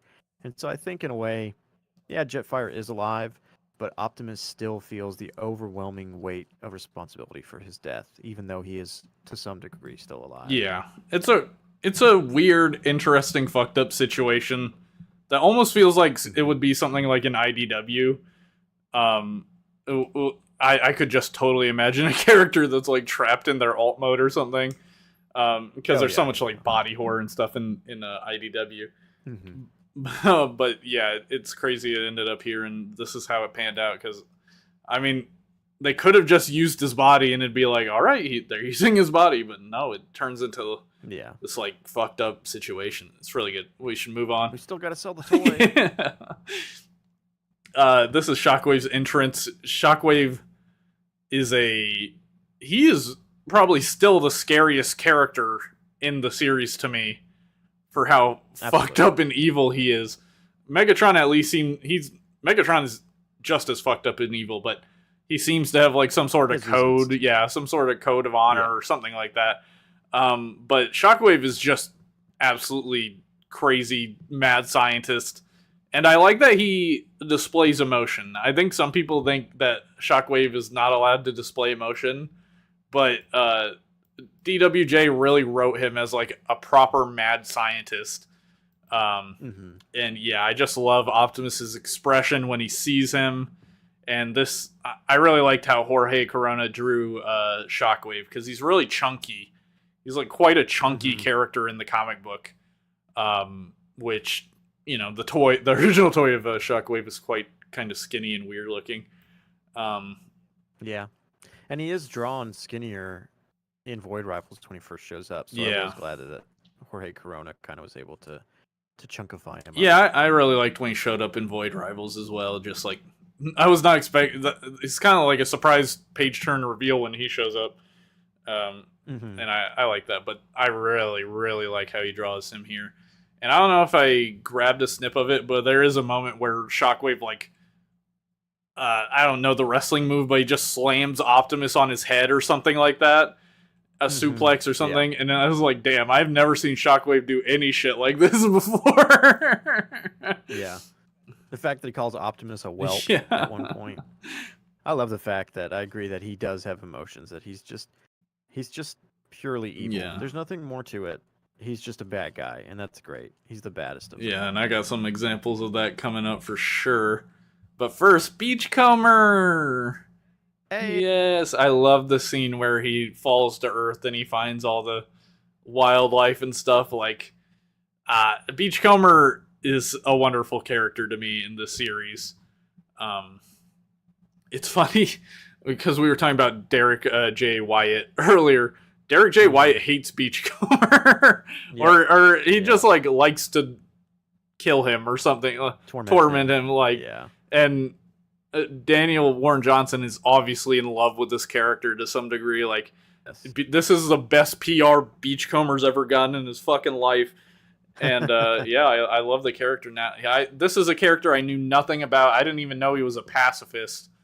I don't know if that's always been a part of his character, but the most part, I knew nothing about him, and you know, this comic made me fall in love with him, which impressive to do for such an old franchise, such arguably an old character, like 40-year-old character, breathing new life into him.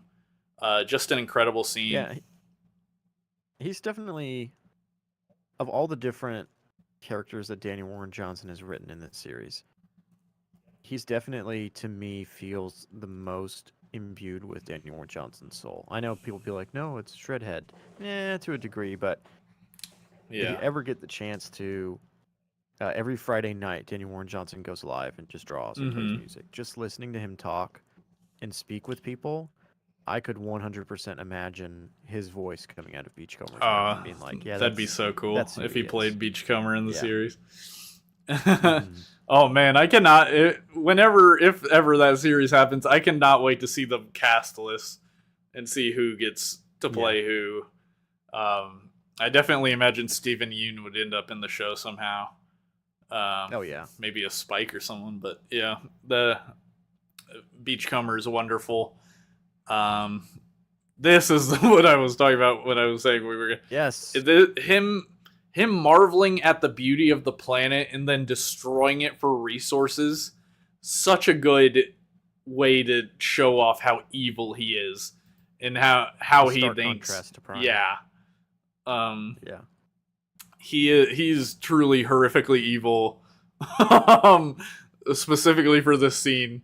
And many other scenes, obviously, what he does to Magnus is terrible, but this shit was like, damn, he's evil.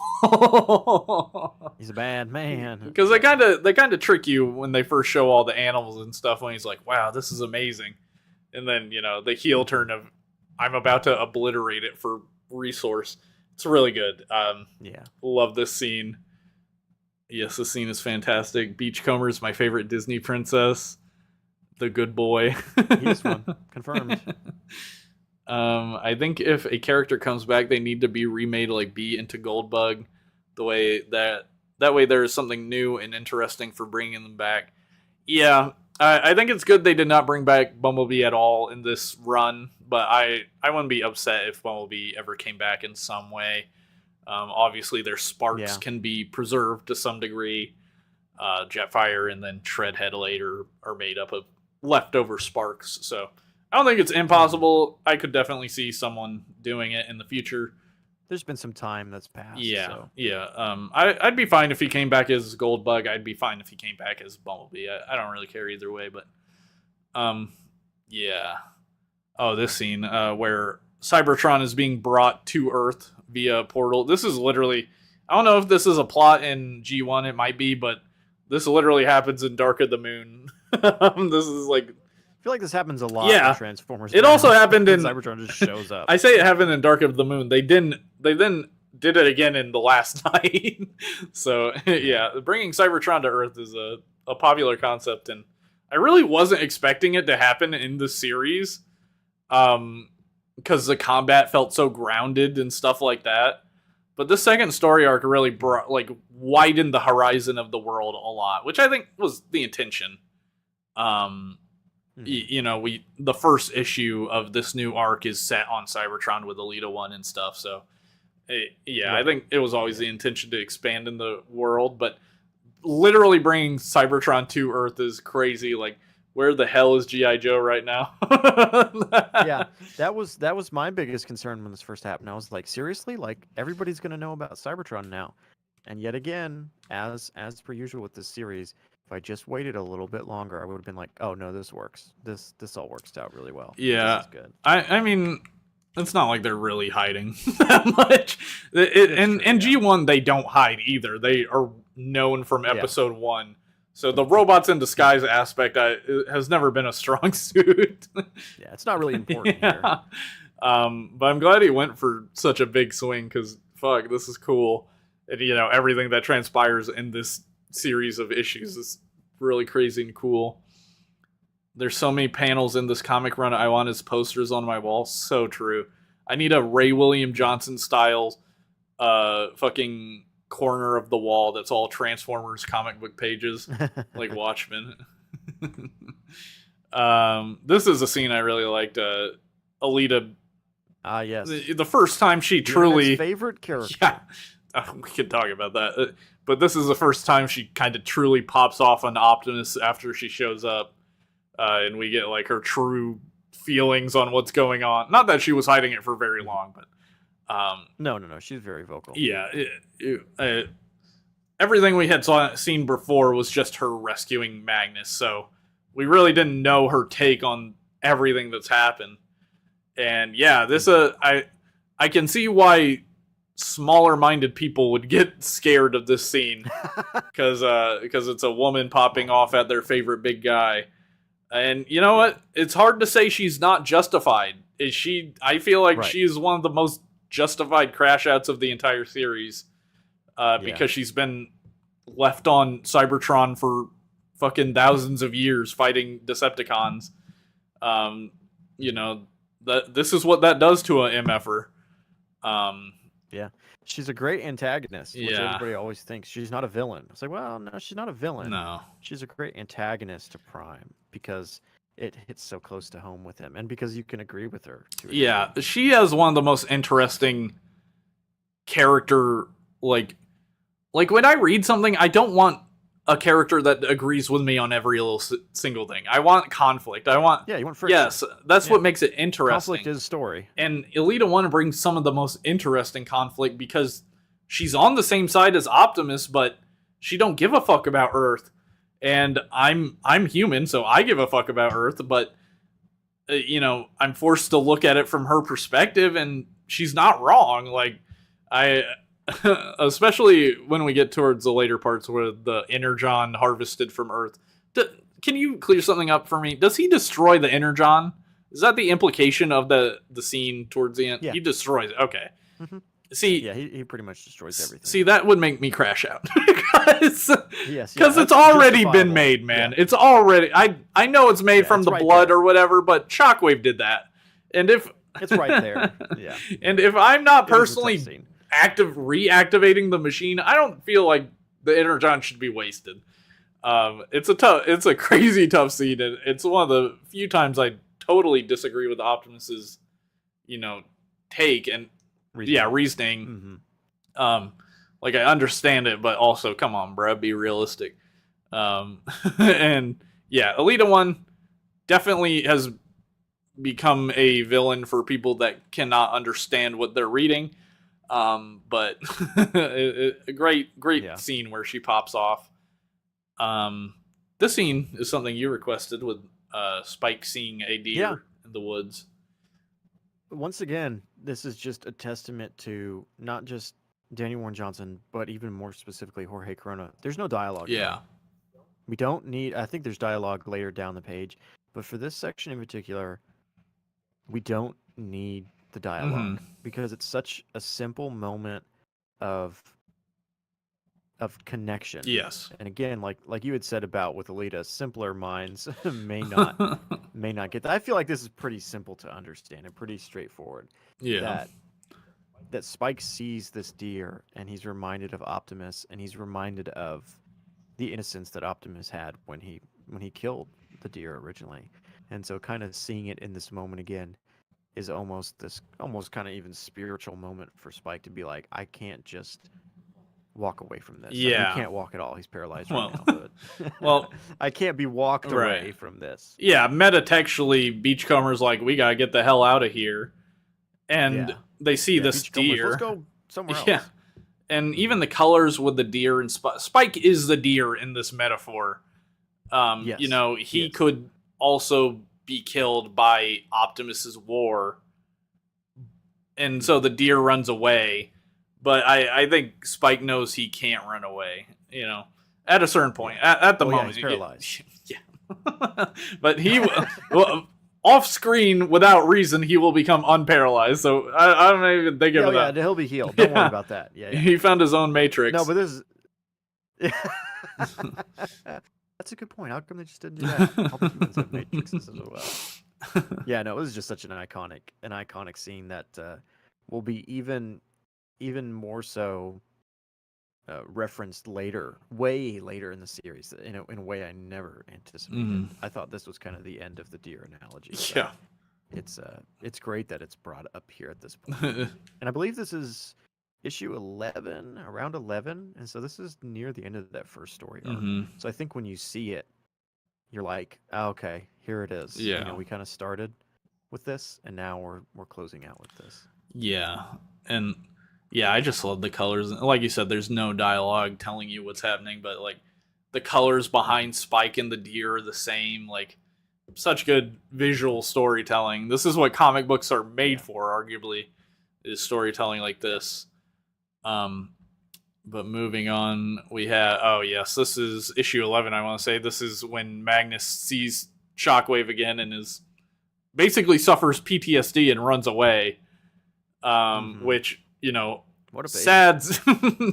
I'm canceling Delta Triad right now. This is a sad scene. Ultra Magnus's arc is really good in this comic book. I do wish he got a little bit more, but you know, it's that issue of all the things he's juggling, trying to tell. You know, some got less iterated upon, but Magnus seeing Shockwave here, I thought this moment was so amazing, and especially Shockwave laughing at him, ha ha ha, I broke his mind and now I shall break your body. He's like, he's such an asshole. Yeah. He is. But it was such a... And again, that top section, there's not a lot of dialogue. Yeah. We get it. We understand the looks on these characters' faces and can tell, this is not going to turn out the way we thought. You're right. And the way Shockwave has to be one of the hardest characters to draw and express emotion, but the way they do his little head tilt, and it's from a downward angle, so he's above you. It's really smart. But yeah, I think everyone was expecting Magnus to show up and pop off and destroy some Decepticons, because that's really what they needed in the story. But he runs away, and that's such a, you know, good bait and switch, good like surprise. The depth of this comic book it can't be understated.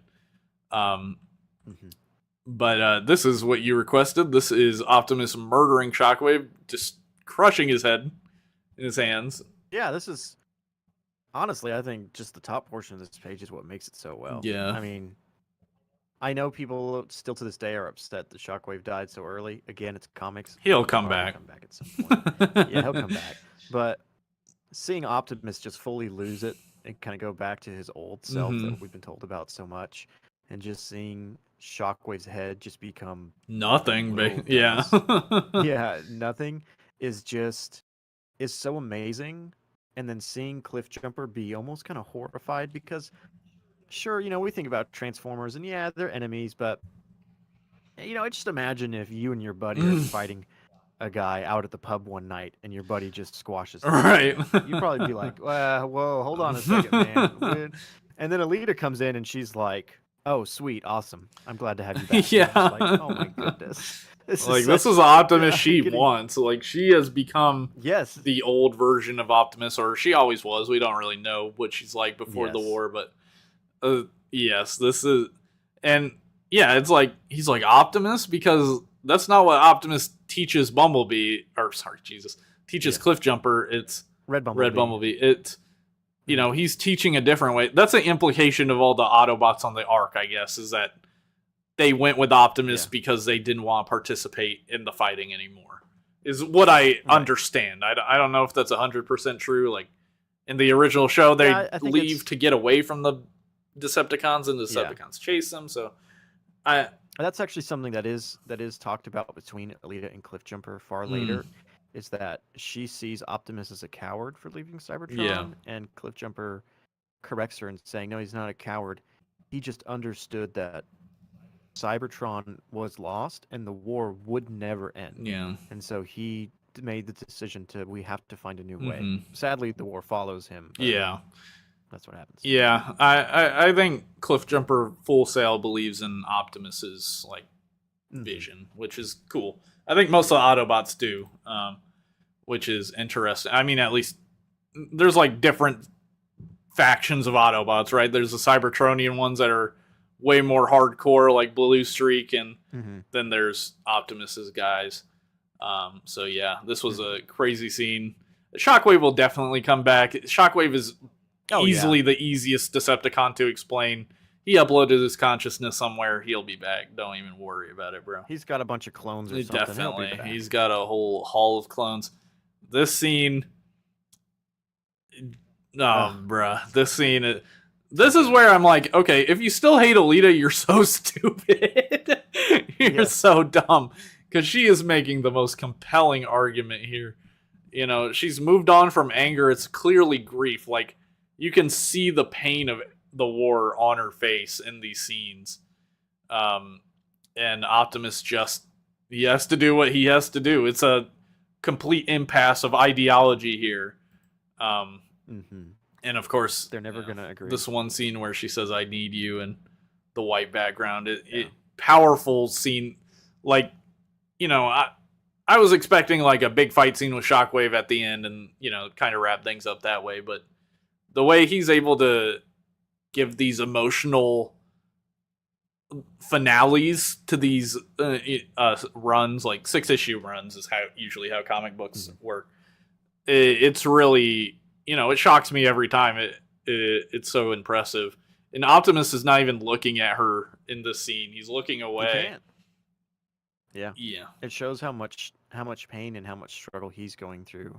Just in the same way that he tried to walk away from Jetfire is because he's in such a troublesome spot that he can't look at her.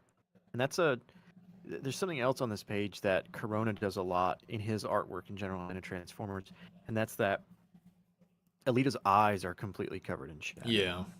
He does this so many times when he's trying to convey certain emotions to show that you're not going to be able to see what her eyes are telling you because you almost don't need to, because you can just understand. Again, I always say this, take away the dialogue and you can look at this page and understand the emotions on a fundamental level. Yeah. Which I think is a harder thing to do than we ever give anyone credit for in comics.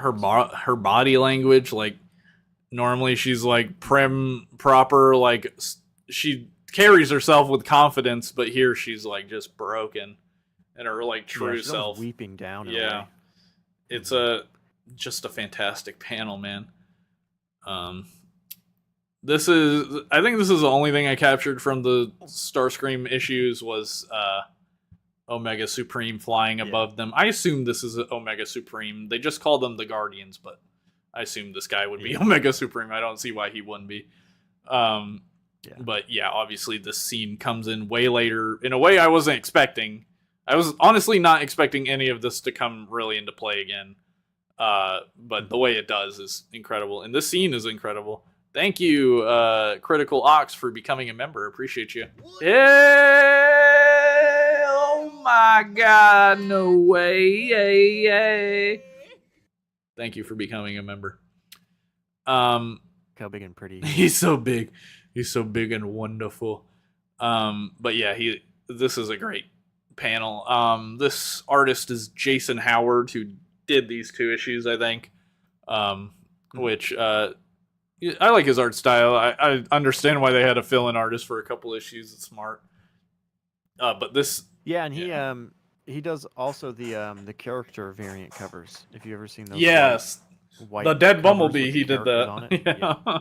He did, yes, Yeah. yeah. Uh-huh. And I remember you asked me one time, "Can I have that?" I was like, yeah, it's right here. Yeah. Moving. Oh, here's the other one. It's Megatron making him shoot people. The beginning of the mind control, essentially. Which the whole mind control thing is another point of contention with the fandom. Some people really don't like, and some people interpret it as a grooming in a way, which I don't think is necessarily a wrong take. I think you can totally interpret it as grooming. But I think it's more of like a mind control / Stockholm syndrome situation. Yeah, I think it's definitely at this point in the series we hadn't really we weren't at issue 19, so we didn't have the origins to that power.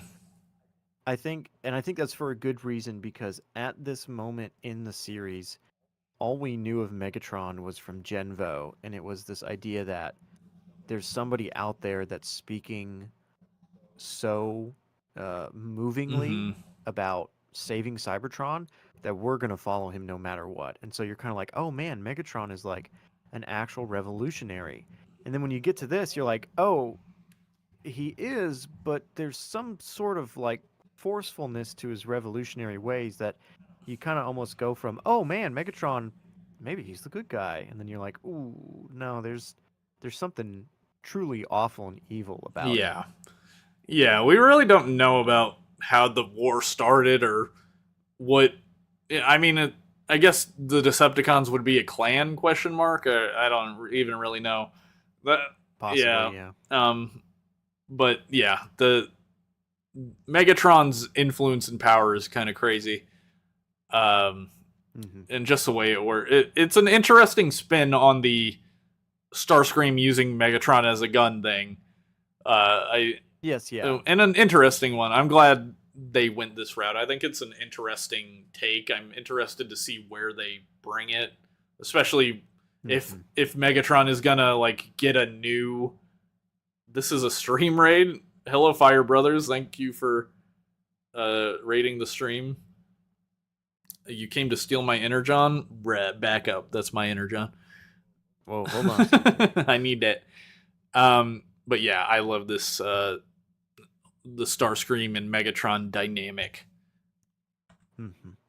And then here, this is one you requested. This is Thundercracker.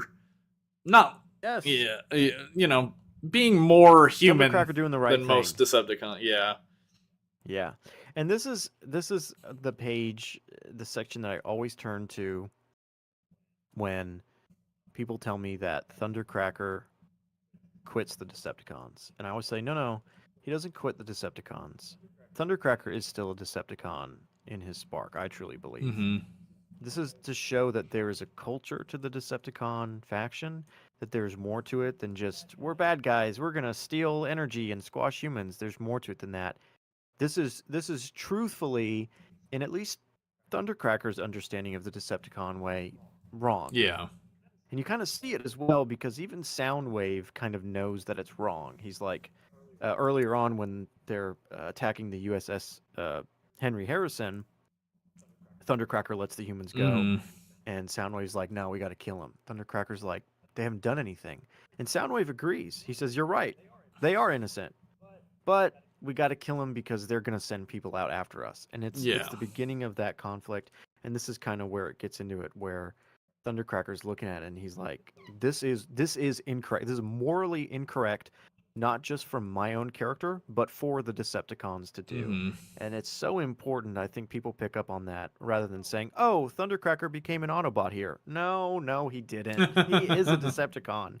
The Decepticons aren't just, "Mwahaha, we're gonna squish humans." Hmm. No, there's something. I mean, some of them are. Some of them totally Yeah. are, but not all of them really are like that. Um. Yeah, he has one of the most interesting character arcs. You get crumbs of it every so often, though. Like he's very That slow is, yeah. rolling character I will arc. say that's one of my disappointments in the series. And again, I understand there's so much to juggle. There are times at which I feel like Thundercracker has the most interesting story, and he's kind of Sidelined. left off to the side. Yeah, sidelined. And again, I understand it really is an Optimus story. Mhm. I get that. But there are times where I'm like, man, I really want to know more, and you're either giving me nothing or just not enough. So hopefully we get to see more of him in the future. Yeah, I wonder what his like original biography is, because he has ended up multiple times being like the Decepticon that turns good, Thundercracker. Mm-hmm. He's Yeah. he definitely has the most redeemable personality, I guess, in the lore. Yeah. Um, Yeah, and DWJ has mentioned that he took inspiration for his Thundercracker from the IDW comics. okay, that makes sense. Yeah, So that's what I was there's- thinking of. Thundercracker has a long sort of storyline where he turns good eventually. Mm-hmm. But yeah, he definitely, I love his scenes whenever he shows up, because Starscream's such a maniac. Like, it's interesting Yeah. seeing the difference between Starscream and Soundwave's leadership, because yes, Soundwave is just as brutal, but it's in a utilitarian sense, whereas Yes, Starscream is just a maniac. Yeah. So like, yeah, Starscream would destroy a city, but not for any tactical reason. He'd do it just because he felt like it. This scene I just included because I love Bruticus. He's my favorite combiner. Oh yeah, he's my favorite. Too. I'm so excited to finish up the Age of the Prime. Yeah. Bruticus. Again with the transformation, them coming together, all the like black transformation parts under the plating, like the way they do in the comic is really cool, and it's pretty consistent between DWJ and Jorge Corona. But yeah, I love this panel with Soundwave at the bottom. Awesome, just badass.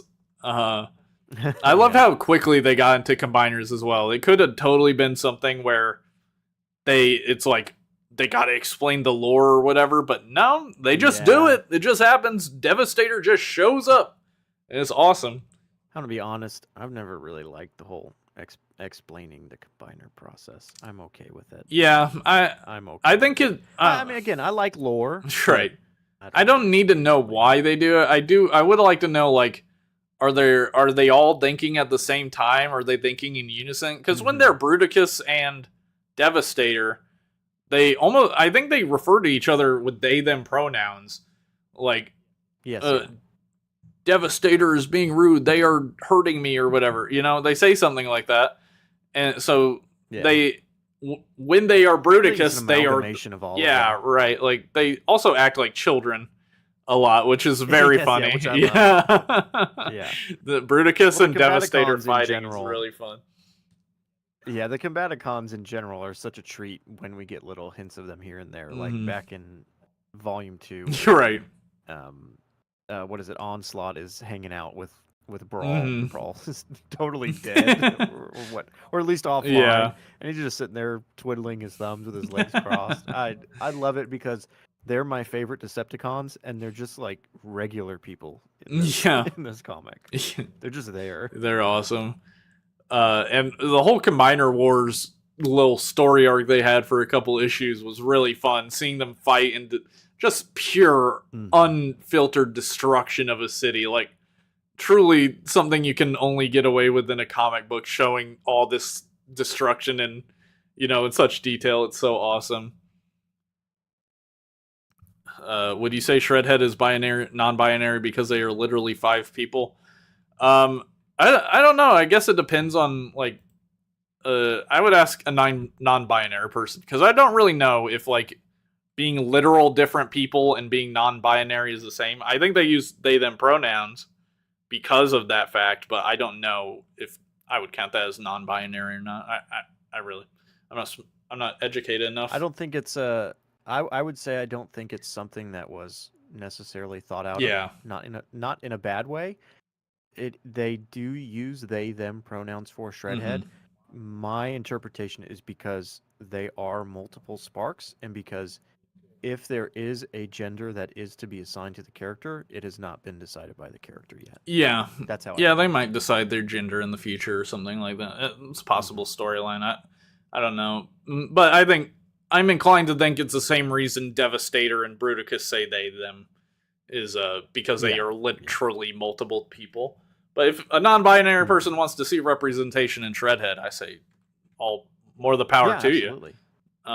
you. Or Devastator and Bruticus, though these guys are more dumbasses. Well, I kind of like Bruticus. He's a dumbass, but he's a dumbass. I like him, but he's a dumbass. I expect it's not in here, but I love the scene where they're like counting all the tanks and battleships they're destroying, like in a competition. But here we have our first, and not our first look at Megatron in the Energon universe. He shows up a couple times before this, but our first current day take of him using Laserbeak to see. So fucking cool. I don't know why he did that. He was not missing his eyes in the Energon universe special, but we're gonna ignore that because it's too cool. He had him plucked out, remember? Did he? Okay, I've completely he had forgot. One plucked out by Cobra, and then everybody's favorite G.I. Joe character, Globulus, stabbed him in his other eye. That's a real character. I know. Globulus. I like that you said real G.I. Joe character because it's like, Globulus. I just love the fact, that his name is Globulus. I mean, that's how I feel after I overeat.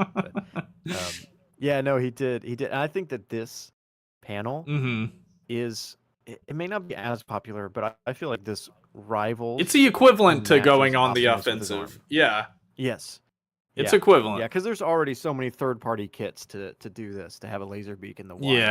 Yeah, and I've seen some third-party of just his Skybound style, sort of wider face, Jorge Corona style face. I like his wider face. Jorge Corona has a tendency to draw these characters, some people say fat, but wide, and I am always talking about how Megatron has a loaded diaper. Okay. Because his waist piece is just so big. But I love the fact that he's physically just humongous in these scenes. I love it. The wires coming out is so fucking cool, and it is so cool. And it's such a moment that you know that Daniel Warren Johnson and Jorge Corona just had to be on the phone or talking in real life, and they'd be like, it'd be super cool. Wires coming out of Megatron's eyes, and they're just like, hell yeah. And they just drew it. And they're all different colors too. Like shit, it's fire. Yeah, it's cool for cool sake. And first impression, I'm like, he's kind of brutal towards Laserbeak here, but it ends up being he's much more kind to his Decepticon soldiers if they actually do what he fucking says. Yeah, pretty simple. Pretty simple to do what he says. Be surprised. Like Soundwave does not even have to try to be the favorite. Yeah, he just is. But here we have Thundercracker finding Skywarp plugged up in there after he finds out Starscream and Soundwave did it. His whole thing with I don't think it's ever touched on at the end of the comic, like where they even go with the arc, because he teleports away with Skywarp, which I'm interested to see where they go with that, because it does seem like he's left the Decepticons fully. He left before Megatron showed up, I'm pretty sure. So he doesn't know Megatron is back, to my knowledge, but it will be interesting, especially because we've seen previews of what's to come, and I always say this trepidatiously because the covers for the comics themselves don't always match to what's going to happen. Never trust the covers. Yeah, never trust the cover. And so people are like, oh, Thundercracker's back with the Decepticons. It's possible. Yes, it is. Or they just drew a badass cover with Thundercracker with the rest of the Decepticons. Yeah. Yeah, if all covers were accurate, then issue 19's cover F of Megatron fishing for Sharktacons. Why did that not happen? For real. Where is that? I always bring that up. Can I get a lore explanation? Dumb Jake likes a dumb character. Shocker, man. Yeah, I do. Yeah, we all do. Yeah. Shredhead, the birth of Shredhead. This shit is awesome. So cool. I don't give a So fuck cool. what anybody says. Shredhead's sick as fuck. We just had a crash out moment on the Teletrain tapes here. Swizz Prime, good friend and a host on there.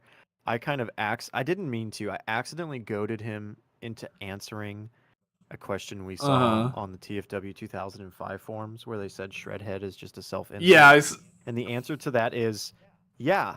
If you were writing a Transformers comic, you would do the exact same thing. You would put an awesome, sweet, original character. Come on, guys. Windblade, really? Windblade is a self-insert from the community. Come on. Windblade, We're yeah. all going to do it. I incur, like, I really like that some new characters were added here. Especially with all the fucking G1 pandering accusations. Getting new characters like Jinvo and Shredhead. Fuck yeah. But Jake, no. Shredhead is just G1 regurgitated. You're wrong. Oh, right. Yeah, I forgot. Everything is G1 regurgitated, even the stuff that isn't G1. That is brand new. Like, I don't even see it as a self... I saw someone call the character a Mary Sue. I don't see that. It's just a cool-ass new character with a fucking lightning sword. Like, and shield. Like, fuck, you don't see this and you don't want a toy? Are you stupid? Like, what's wrong with you, man? Yeah. Like, I don't know. It's just cool. Sometimes I don't understand cool. but this scene is awesome. I love the name Shredhead. Badass Transformers name. Perfectly fits Transformers. Him turning into a cool ass van with a bunch of art on the side. I genuinely can't process how you would not think this is cool. But yeah, I love this art. It's such a good use look of Carly's van as well. Yeah, like seeing a vehicle that is not a Transformer in like the comic early on, and then it becomes a Transformer. How's that not cool, man? I don't know, but I love the look of this guy. I really don't see him as a I see him as a self-insert in the way of this is a character based on Daniel Warren Johnson's interests, which is like metal music and cool old 80s metal stuff. Absolutely. But besides that, that's is the artist not supposed to take from his own art, like life and interest? Right. Yeah. Like, what do you want Is exactly? he not allowed to do cool stuff? I don't collect figures often, but if they did a Skybound line, whole shelf going up, yeah, they'd have to be good figures. If they're like the Devastation Optimus Prime, I fuck off. Get out of my face with that. They need to be like peak figures for me to truly care. But please, for the love of God, give me a Shredhead. Give me a goddamn Shredhead toy. I don't... If they're going to do any of them, do Shredhead. Of all of them, he seems like the most obvious one. It's like almost no contest. But I do want It'll a probably Jinvo. take a few years, though. Yeah, it'll take a few years for sure. But we'll get him. We'll get him for sure. We got that Jetfire pack from SDCC. They're testing the waters with Void Rival Energon Universe toy. We got Beast Machine stuff. We'll get... If we could get Beast Machine's Cheetor core class, we could get a goddamn Shredhead. The scene, I love the scene with Soundwave and Megatron, who, right after Megatron heals Ravage, who's been injured pretty much the whole, since issue 1. Just love this, how he's obviously so loyal to Megatron. Just really cool character stuff. And Megatron's face shrouded in the shadows, like... It's such a cool moment, too, that, it's almost like when your parent comes home and you've been fighting with your sibling. Yeah. There's nothing that you can say. You're in trouble, and then you're like, man, we're both gonna get it. And then the parent chooses one child over the other. And you're just like, no! Starscream at this point is like, this is over. It's over. Yeah, I mean, to be fair, he tried to kill Megatron. Yeah, he knows. He's like, oh, man. He just kind of hushes the children. He's like, I think this is not pictured here, but I'm pretty sure Megatron just says like one or two pieces of lines, and everything goes quiet. And you're like, uh-oh. dad's home. Yeah, he shows up, he heals Ravage, and he's like one of our most loyal soldiers. Like, he's very kind to Ravage when Shockwave and Starscream have been really mean. Doing all the work. Like Shockwave was gonna burn Ravage in the furnace. So, seeing Megatron show up and heal Ravage, that was definitely...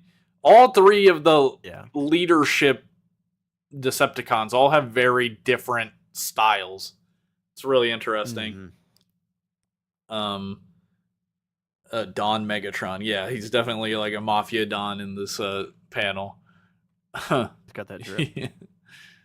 This is from issue 19. I gotta say, this is my least favorite issue of the run. I don't particularly like the art and the story. I don't like the repeating timeline, like type of storytelling device. I think it's a lot of people's least favorite. Yeah, lore-wise, this is kind of the thing where they're like giving us lore info here, and I kind of don't want it. I'm like, this is not interesting enough to me to carry the whole issue. It feels very Void Rivals. Yes, like this was a Void Rivals issue that got shifted over. It really does. But this is basically just showing that Megatron got, I don't even know if it has a name. I call it the Matrix of Control, but his own, opposite Matrix, which is a newer idea. I don't think this is the first time that's been done, but I think it is like a idea that's becoming more popular, like Megatron having his own rival Matrix. Yeah, everybody says it's the Dark Spark. I can guarantee you Daniel Warren Johnson does not know what that is. Yeah. So no, it's probably not. Daniel Warren Johnson's not sitting there going, you know what's good Transformers? The Dark Spark. He did pull out Ulktar though, bro. Like I don't know if he's getting like this info from someone who researches for him or Hasbro themselves or what, but Ulktar is a deep pool. Deep cut. Yeah, he said that for the most part he was left alone and that he was allowed to do what he wanted, but that there were some moments where the higher ups came in and were like, "Hey, we need you to plant this seed for us for later." Right. And he was like, "Okay, just let me know the parameters I have." And they probably told him, "You got to have him turn into a gun. You have to have him kill Desimir." Mm-hmm. He was like, "Okay." Have him kill who? Desimir, the guy you're seeing. Oh, that guy's Desimir. Okay, yeah, I don't even. Yeah. Which, I don't know if you know this, Desimir turns into that Dragon Beast Mechanicore, which is an old design that was not used from the Generation 1 movie. Oh, okay. I see, its name was a Mechanicore, and it looked like something that would be like Skuxoid, like some random-ass reference I just don't understand. There's a design that was not used for the G1 movie. There's only one photo of it. And it was a drawing of, I can't remember what they were called, but they were dragon-based Autobot combiners that was never used. Mm-hmm. The generalized design of that was kind of brought forward and used for mechanical. Gotcha. So it's more of a nod backwards to deep cut lore than it is. Like, yeah, that is another it's more like deep cut. That's the thing. What's up, MP Cons in chat, and what's up, Nagi? Hey, what's up? Is Skybound finished? No, Skybound isn't finished, but Daniel Warren Johnson, the writer, and Jorge Corona, the artist, they are moving on, and Robert Kirkman and Dan Mora are taking over, with probably some other creative team changes, but they're just switching creative teams. But Daniel Warren Johnson's story is definitely stands on its own, for sure. And I'm glad they're not doing a new Kirkman number one. I'm really glad they're not doing that. Yeah, I am too. Somebody mentioned, I can't remember who, that somebody mentioned they wish that it would start over and be called like Transformers 2. I don't really agree with that, especially because Kirkman recently did an interview on Comic Tropes, their YouTube channel, and he said that Kirkman said that something he despised growing up as a child was when a new writer took over a comic and basically just reset it and was like, no, I don't like that character. Get him out of here. And so he said that he is doing everything in his power to say, I'm going to faithfully continue Johnson's work and not restart and not undo anything and to just continue this amazing story. And so whether or not he's successful, because he's just a different creator, that's besides the point. The fact that he's continuing it and we're not starting over, I do really appreciate it. Yeah, I have to imagine, Robert Kirkman is the guy in charge of Skybound. Skybound is his imprint. Yes, yeah. He's in charge of the Energon universe. He's writing Void Rivals as well. I imagine there's been a lot of dialogue between him and Daniel Warren Johnson on where the story was going, and if he wants to continue that way, or I'm sure Daniel had some ideas on where it would go if he continued. I can't imagine he would. Yes, yeah. But yeah, that's good to hear, because I also hate that. It pisses me off so bad when a new creative team comes in and they just not. It happens all the time with Marvel comic books. I don't know about DC because I don't read DC enough, but Marvel, whenever a new Spider-Man series starts, it's like it's like nothing happened before. They got to reset everything. He's breaking up with Mary Jane for some reason. Like, like just some bullshit. Like that is definitely one of the weakest points of Western comics, is the fact that they reinvent it so often to do these new number ones. And I don't know what the right way to make a comic is. I just know what I like, and I like a consistent storytelling ethos and timeline. Yeah. Where things that I read before matter. So. Yeah. Kirkman has such great issue-to-issue plotting. Very excited to see what he does. Yeah, I agree. I think he can definitely fall into the trap of setting up too much. There are definitely some rough issues of The Walking Dead where reading it monthly was like, God damn, nothing happened. Huh? Yes, yeah. But I'm hoping he plays the long game. I hope he brings the energy that Daniel Warren Johnson brought with the near constant action. Like, I definitely get the vibe it's going to slow down a little bit comparatively, just with the teasers we've seen with Mora's art. But I would like the intensity to still be present in some way.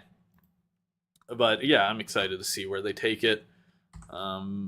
This scene, this was one you picked out, them watching the sunset. Yes, it was. Yeah, this is in issue 20, and this scene in particular, this page, and I believe the page that comes right before it, this page is why this is my favorite issue in the entire series. Of all the issues, this is the one that speaks the most to me, because it's a parallel from issue 2 when Optimus is sitting with Spike. Spike has no answers. Spike is confused. He doesn't know what's going on. Optimus is kind of being this fatherly figure. He's kind of teaching him. And Daniel Warren Johnson does this in all of his comic books. There's always a very strong relationship, whether it be parental or sibling or something like that. It's normally parental because he's a father of a young girl. It's this moment that shows us that Optimus may be the father figure in this case, but like in real relationships, there are things to be learned from our children and from those who are younger than us. And Optimus he's tired. He's not sure of himself anymore. He's like, the old me is popping back up. I'm scared. I'm nervous to be around people. And Spike gives him kind of this dosage of hope that he was given way back in issue 2. And going actually back through, before we talked about this, I was flipping through these comics. There's a lot of sunrise and sunsets that Optimus watches in this series. I always forget that. There's one that he watches when Alita is yelling at him for so many things. And so to kind of have this full connect moment, this one is just, it's so powerful and important to me that Spike is like, just fight for the next sunrise. And I love the fact that he asks if there are sunrises on Cybertron, and Optimus says yes, because I feel like for the most part, the entirety depiction of Cybertron in general in the franchise is very dark. It's perpetually night. There's no atmosphere and it's dark. There's almost always war happening. Yes, yeah, and you're like, oh, there is a sunrise on, and you're kind of like, I want to see that. Technically, Beast Wars does show a sunrise at Cybertron, but I don't want to think about that Cybertron. Yeah, that's not my Cybertron. This would be a great thing to tie back to in the future of Optimus seeing a sunrise on Cybertron at some point in the future. That's a great connection you made with the other scene. I did not. I'm not often able to connect these like parallel scenes. Just reading, mostly because I read month to month, and I don't often go back and read everything all together. But the whenever someone points out something like that, my mind is freaking blown. Because I'm like, how are you smart enough to tell stories like this? Like, how do you put it all together, man? Like, that's so cool. Well, I'll tell you this. Yeah. There's a parallel between issue 23 and issue 3, I think, that I did not know of until yesterday when I saw it. And is it My Beautiful Boy? I didn't know that either. Yeah. I totally forgot that it happened back in the hospital. When I saw it, I literally got a tear in my eye. I was like, God. We got I got the panel, so we got to talk about that later. But I have stuff to say about that as well. There. But yeah, great scene, great emotional scene. This scene made me tear up actually when I was reading it again, just because they're so kind. Like part of the Hasbro higher ups, I feel like they told him to put specifically Devastator, Bruticus, and Superion in the series because those are the current combiners being put out right now. Because it is kind of random, like Superion showing up. I was not expecting that at all. But they are just little beacons of hope in such a harsh time in the comic. Like, it's been nothing but loss and war for every issue up until now. And then we get this little all them hugging Optimus because they love him so much. They're so kind. And you can see how tired he is. Yeah, he's really tired. Yeah, but they just give him a hug. Man, it's just so sweet. Yeah, just giving, like, you don't see Transformers like offering physical affection a lot. And even me personally, I don't really like the idea of Transformers kissing. It just doesn't make sense to me. But that can definitely be argued over. I'm not like, you can't do it ever. I just don't personally like that. But them hugging, I don't know that I've ever seen a Transformer hug besides that stupid gif of Optimus and Bumblebee. So getting like a modern version of that was so sweet, and it literally did bring a tear to my eye. They're so adorable. Yeah. And I called I did a YouTube short recently where I said, I have Slingshot. I said, is this the Donald Trump Transformer? Because orange guy, orange face, like, lol, the peak of comedy. And everyone was like, no, be nice to him. He's so sweet. I'm like, why are there so many damn Slingshot fans? It's because he's adorable in this fucking issue, I'm guessing. It's sad. Yes, and he dies. Like I didn't put that in here, but yeah, Slingshot gets fucking murdered. And and everyone's like, stop being mean to him in my comments. And I'm like, damn, I didn't realize that Slingshot had riders like that. But I forgot he died in this series. They're all just so adorable and so happy. Yeah, they're so happy despite the circumstances. And I love that. I forget that Silverbolt. I love that he doesn't like flying ? Or he's afraid of heights. Yeah, from G1. Yep, pulled straight from the show. So funny. When he said that, I was like, I remember that. That's so weird. But then I also have Superion whipping their asses. Oh, yeah. Badass fucking panel. Stomping on them. They go from hugging Optimus to doing this shit. So good. Yeah, just another example of badass art. He's like a Goomba stomping him from Mario or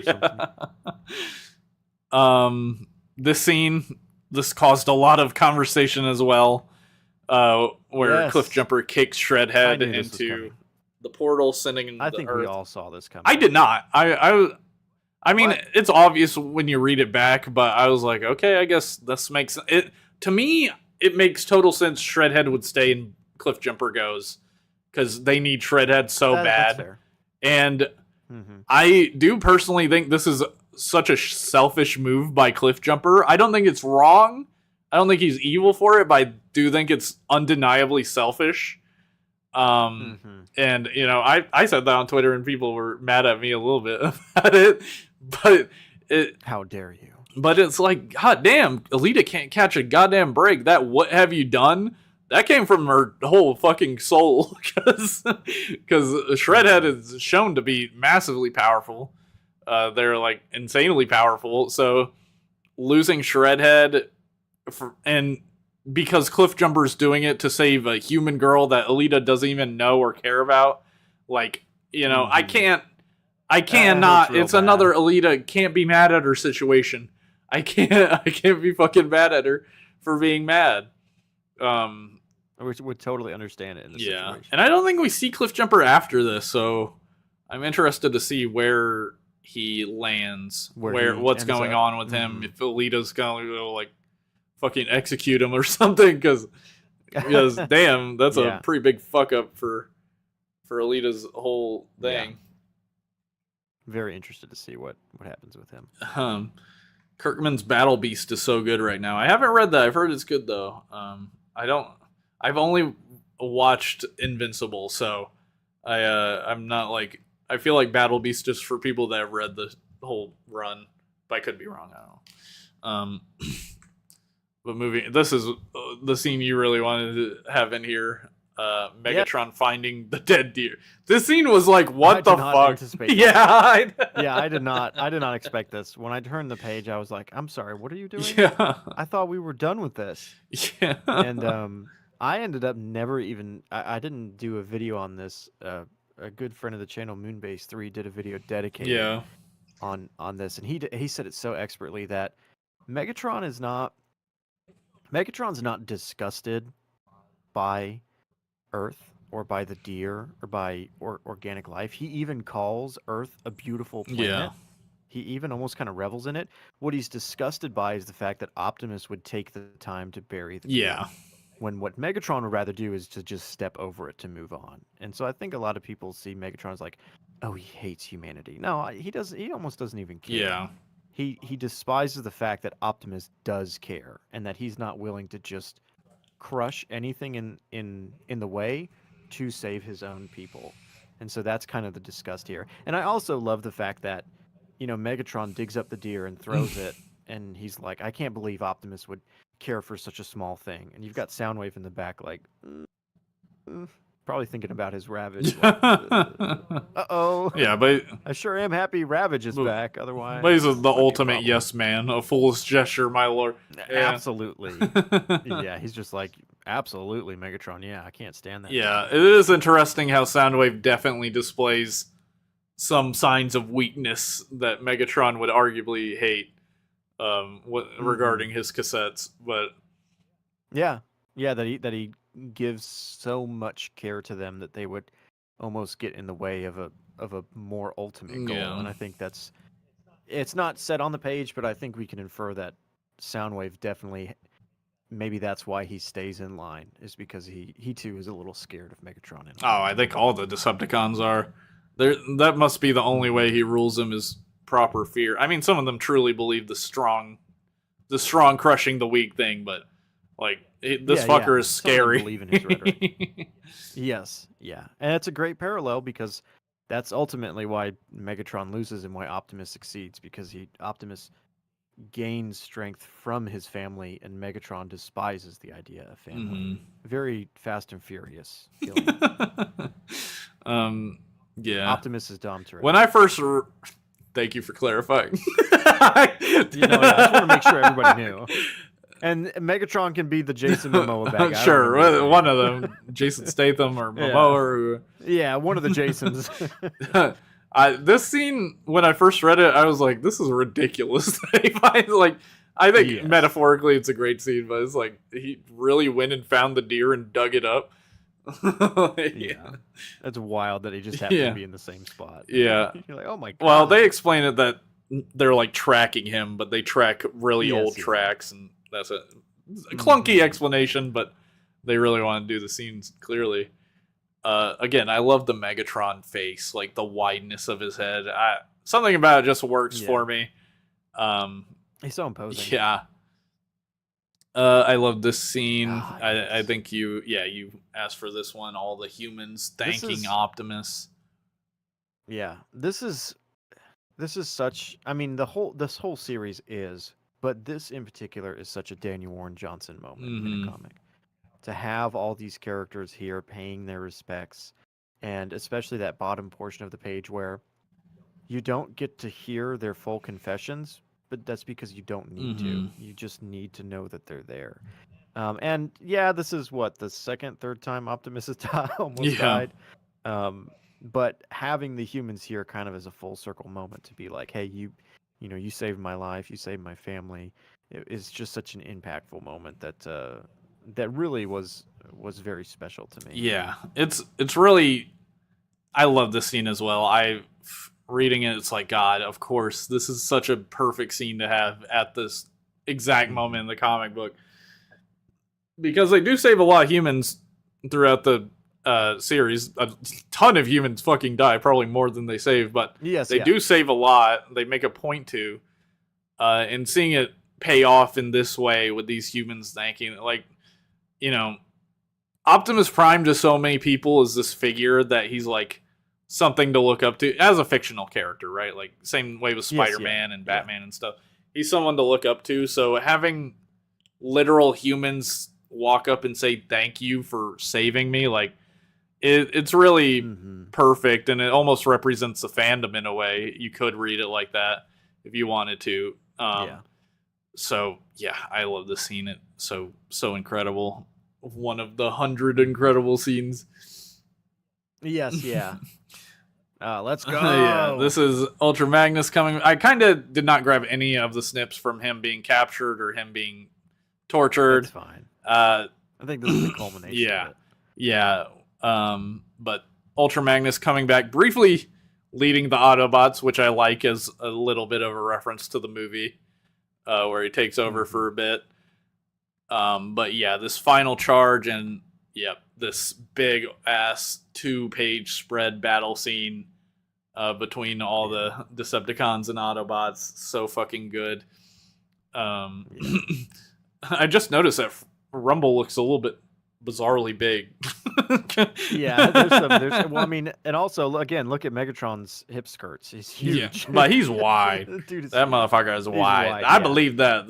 There's definitely some perspective things going on here, but it is just cool to have Magnus kind of rise up in this moment and say that he's willing to die for Optimus. It's just so cool. Yeah, and I love Superion jumping in the air. Devastator smiling. He's excited to fight, I think. Yeah, and poor Brutus is probably like, huh? Yeah. What? I think Devastator knows what's about to happen. Yes, he's ready for it. But yeah, just the chaos of battle. It's awesome. Ravage running in there. Looks like Jazz is about to grab. Finally getting to do something. Yeah. But here it is. I'm gonna be honest. I know you said you cried when you read it the first time, and I did get spoiled, unfortunately, by Twitter and stuff. Love the scene, which I don't think really matters that much for me personally. I don't really care, but I did actually shed a couple of tears rereading it with the true context of all the story. With and rereading that panel where he says "my beautiful boy" in issue 3, and realizing it's a callback. This is a callback to that. It's just it's beautifully told. All the sacrifice. It gets real metaphorical. in a really cool way. Yeah, and it's something that I talked about on my channel and have discussed with other people as well, that this whole sequence is 100% not about the how, but about the why. Yeah. And I understand if some people want to know how, and that's fine. But to me, it doesn't matter how. It doesn't matter if it's real, if it's a vision, or if it's a little bit of both. What matters is the realization that the characters come to, and what becomes of it. And I've always said this about all these pages, but this is a true one, and you can look it up. This page on the left, very easy to find Jorge Corona's original piece for this, which is black and white with no text bubbles. And it is a piece that I will most likely have printed out and signed by him if I ever get to meet him, to be held up. I unfortunately was not able to buy the original page, It was, I think, about $1,700. Golly. It's a little too much. Yeah. And yeah, and remember that these pages are drawn much bigger than they actually are. I always forget the size, but they're very large pages. Mhm. But printing it out is going to be perfectly fine for me. But yeah, the black and white with no text is phenomenal in its own way. It's crazy. Yeah, I just that My Beautiful Boy panel is, it's heartbreaking. Like the unspoken effect a Bumblebee has on the series. I just the people who really hated that Bumblebee died just don't understand. That's really how I feel. They don't understand the reason. They don't understand the reasoning, and Yeah. they don't understand that it's not like a one-off death. Like it reverberates Yeah. throughout the entire comic, and Yeah. it informs a lot of what Optimus Prime is feeling throughout. I mean, just seeing Jetfire and Ratchet as well, like. But yeah, him with Bumblebee, It really hurts. Golly. And Sparky being sort of this guide, and also Sparky and Optimus are almost the same in a way. Like, the parallels between them as people is really, really interesting. They're going through the same thing. Mm-hmm. They're dealing with the same issues in life, and they're dealing with the same growth in their life. Yeah. And also something to mention, don't have a clip of it, but when Optimus shows up, we see statues of former Primes, and they're all the aligned continuity designs. That is because Daniel Warren Johnson did not have any idea about the 13 Primes. That he said he was going to do a Hall of the Prime scene, and Hasbro told him to put in 13 Primes. I'm sure they went to Corona and were like, these are the characters we want in. Yeah. And Corona was like, all right, just let me know. And he went to TF Wiki and looked up this character he's never heard of, probably. and just drew the aligned version, which... He went to TF Wiki and was like, man, this place is cool. Yeah, I don't really like that the aligned continuity designs were used, but I understand why they were. I don't think they were really trying to get into the weeds of all that shit in this particular moment. Yeah, I saw a lot of people being like, oh, this takes place in the aligned content. No, that is a crazy jump to make. It's just the designs that are most well known of them, and that's probably what they were used as the base. Yeah. I do like the scene at the very bottom though with Starscream and Carly, where he recognizes her, which is funny that he even bothers to recognize. He says, "I'm bad to the bone," which is a funny statement considering the next issue. There's no bones. No. That too. I included this "One shall stand, one shall fall" because and the yellow. I love the yellow. And I love his replacement arm with the visible wires and the like girder, attached to his arm. It's funny. He needs something there. When Wheeljack gives it to him, he's like, "I tried my best," and you kind of look at the I-beam up on his shoulder, and you're like, that doesn't function as a smokestack. Wheeljack is like, I just want it to look like the thing it's supposed to look like. It's almost dressing up his body, because they didn't know if he was even going to survive, so he just made him look like him again, I guess, as much as he could. Just in case. But awesome scene. I think this is the last part of 23. Megatron killing those people. Craziness. Insane. Is Megatron dead? No, insane. Megatron isn't dead by the end of it, which I like. I know I already mentioned this other YouTuber Moonbase Theory, but if you're ever curious, his he covers each issue normally about a week or 2 weeks after the issue comes out, and that's because he's been calculating how many humans have died. Okay. And it's great because Daniel Warren Johnson has not only commented on his videos a few times, but there's an interview, I can't remember, it's from a convention where DWJ says, "Oh, there's this guy on YouTube who's been counting all the awesome." And so Moonbase actually got to meet Daniel Warren Johnson at a convention and told him, "Oh yeah, I'm the guy who is counting all the human deaths." And DWJ apparently was like, "That's sick." Yeah. So if you ever want to know how many humans theoretically have died in this series, he's got it covered. He's been doing the math. Wheeljack is doing his best. Lol, yeah. I included this scene mainly because the eye thing from Transformers 1 happens. It happens a couple times with Megatron specifically, and I can't help but completely believe it's been influenced by Transformers 1. Because when he turns into Megatron, his eyes sort of do that effect. This was brutal though, him just crushing these people, like goddamn. Yeah, it's so uncalled for. But that's what you would expect from him, it's man. Megatron. Yeah, he would do that. Yeah, just to get on Optimus's nerves. Just to push him over the edge. Had to include the Omega Supreme. I was so thrown off by this. Like, I was not like expecting this. So, to happen. Yeah, like I completely forgot the scene where they're talking about the beacon or whatever for the Guardian. So it's a small scene. It's easy to forget. I was like, wait a second, did I miss a page? Right. And I had to ask my buddy, and he's like, no, issue 20. And I was like, oh, that's right, we did see. I was like, is this real? When Starscream sees it, I'm like, is this real? But then Prime sees it, and I was like, okay, it must be real. But I love the little wave he gives. Again, not much dialogue needed, and you get it. You're like, it's like in issue 13. We had some conversation about this because we interpreted the scene very differently. Because there's not much said after the scene. Starscream either shoots himself or is shot.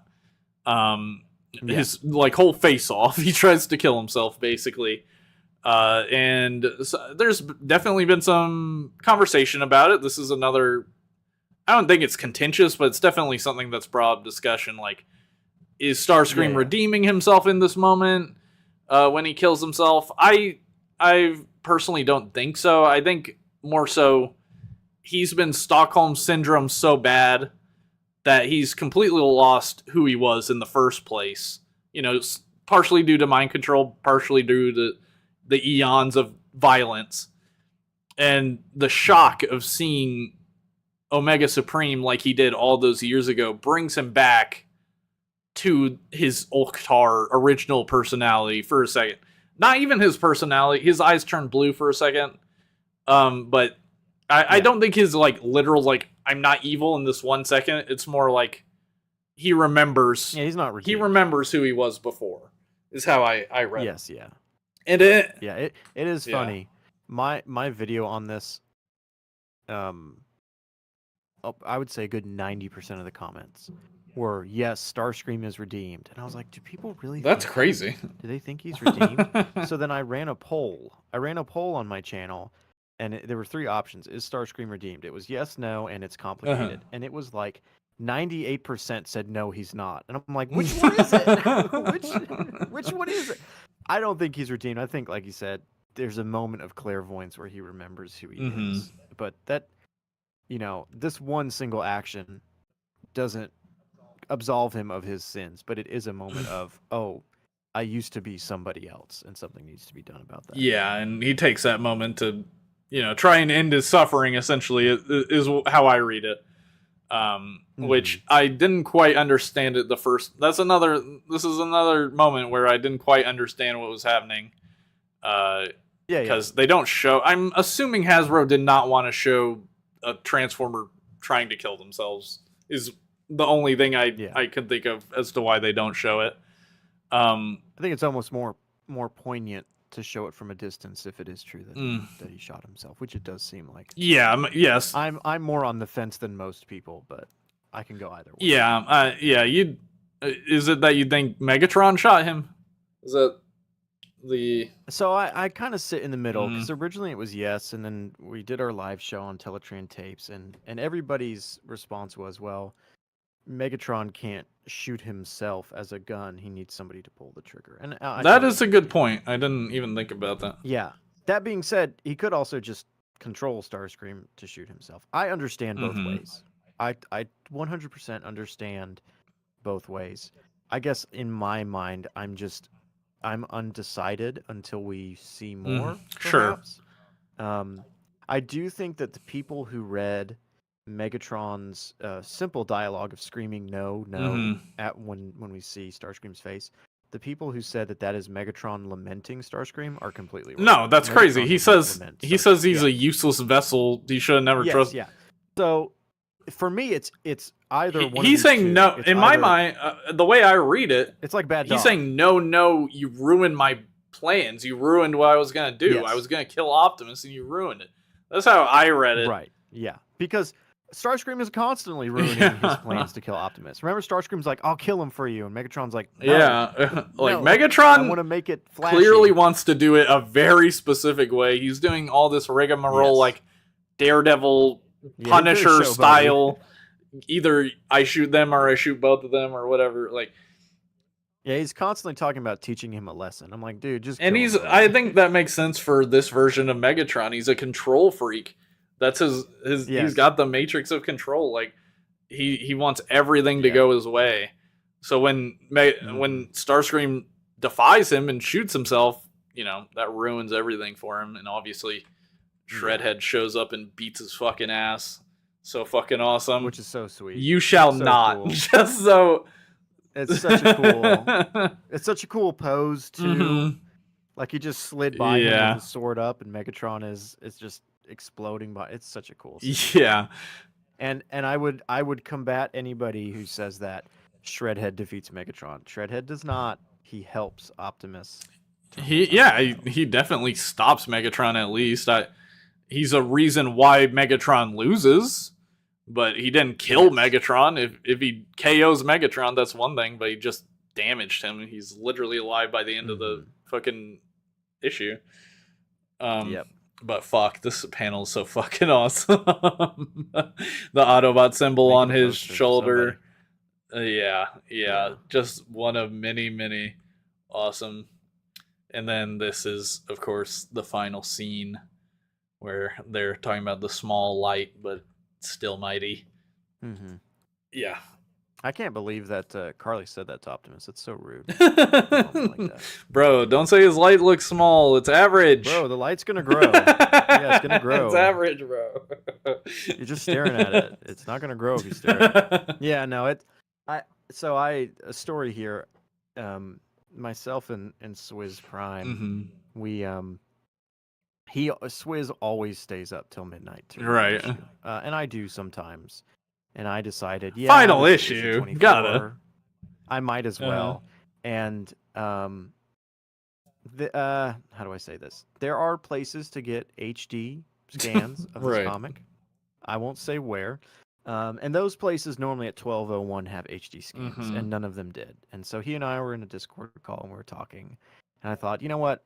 I do this anyways. I'm gonna go buy it on Kindle and read it. I buy it on Kindle and it does not let me read it at 12:01. And I'm like, uh-oh. Something, and I had heard that there were delays for some comic shops. And Right. I thought this is really not good. And it was like, I think it was 1:45 a.m. I was like, dude, I need to go to sleep. This is just too late for me. And I refresh Amazon and it lets me read it. And so I share my screen and he and I are reading it together. And when we get to this page, I read this last section of Optimus where he says, small, yes. And I'm like, dude, I know what's going to happen. And he's like, no, you don't. He's like, no, they're not going to do it. I said, they're totally going to do it. And I turned that page and I literally jumped out of my chair and started screaming. It woke my poor wife up. That was probably like at 2 a.m. in the morning. And I was just like, damn, what a phenomenal, perfect ending Yeah. to Daniel Warren Johnson's run.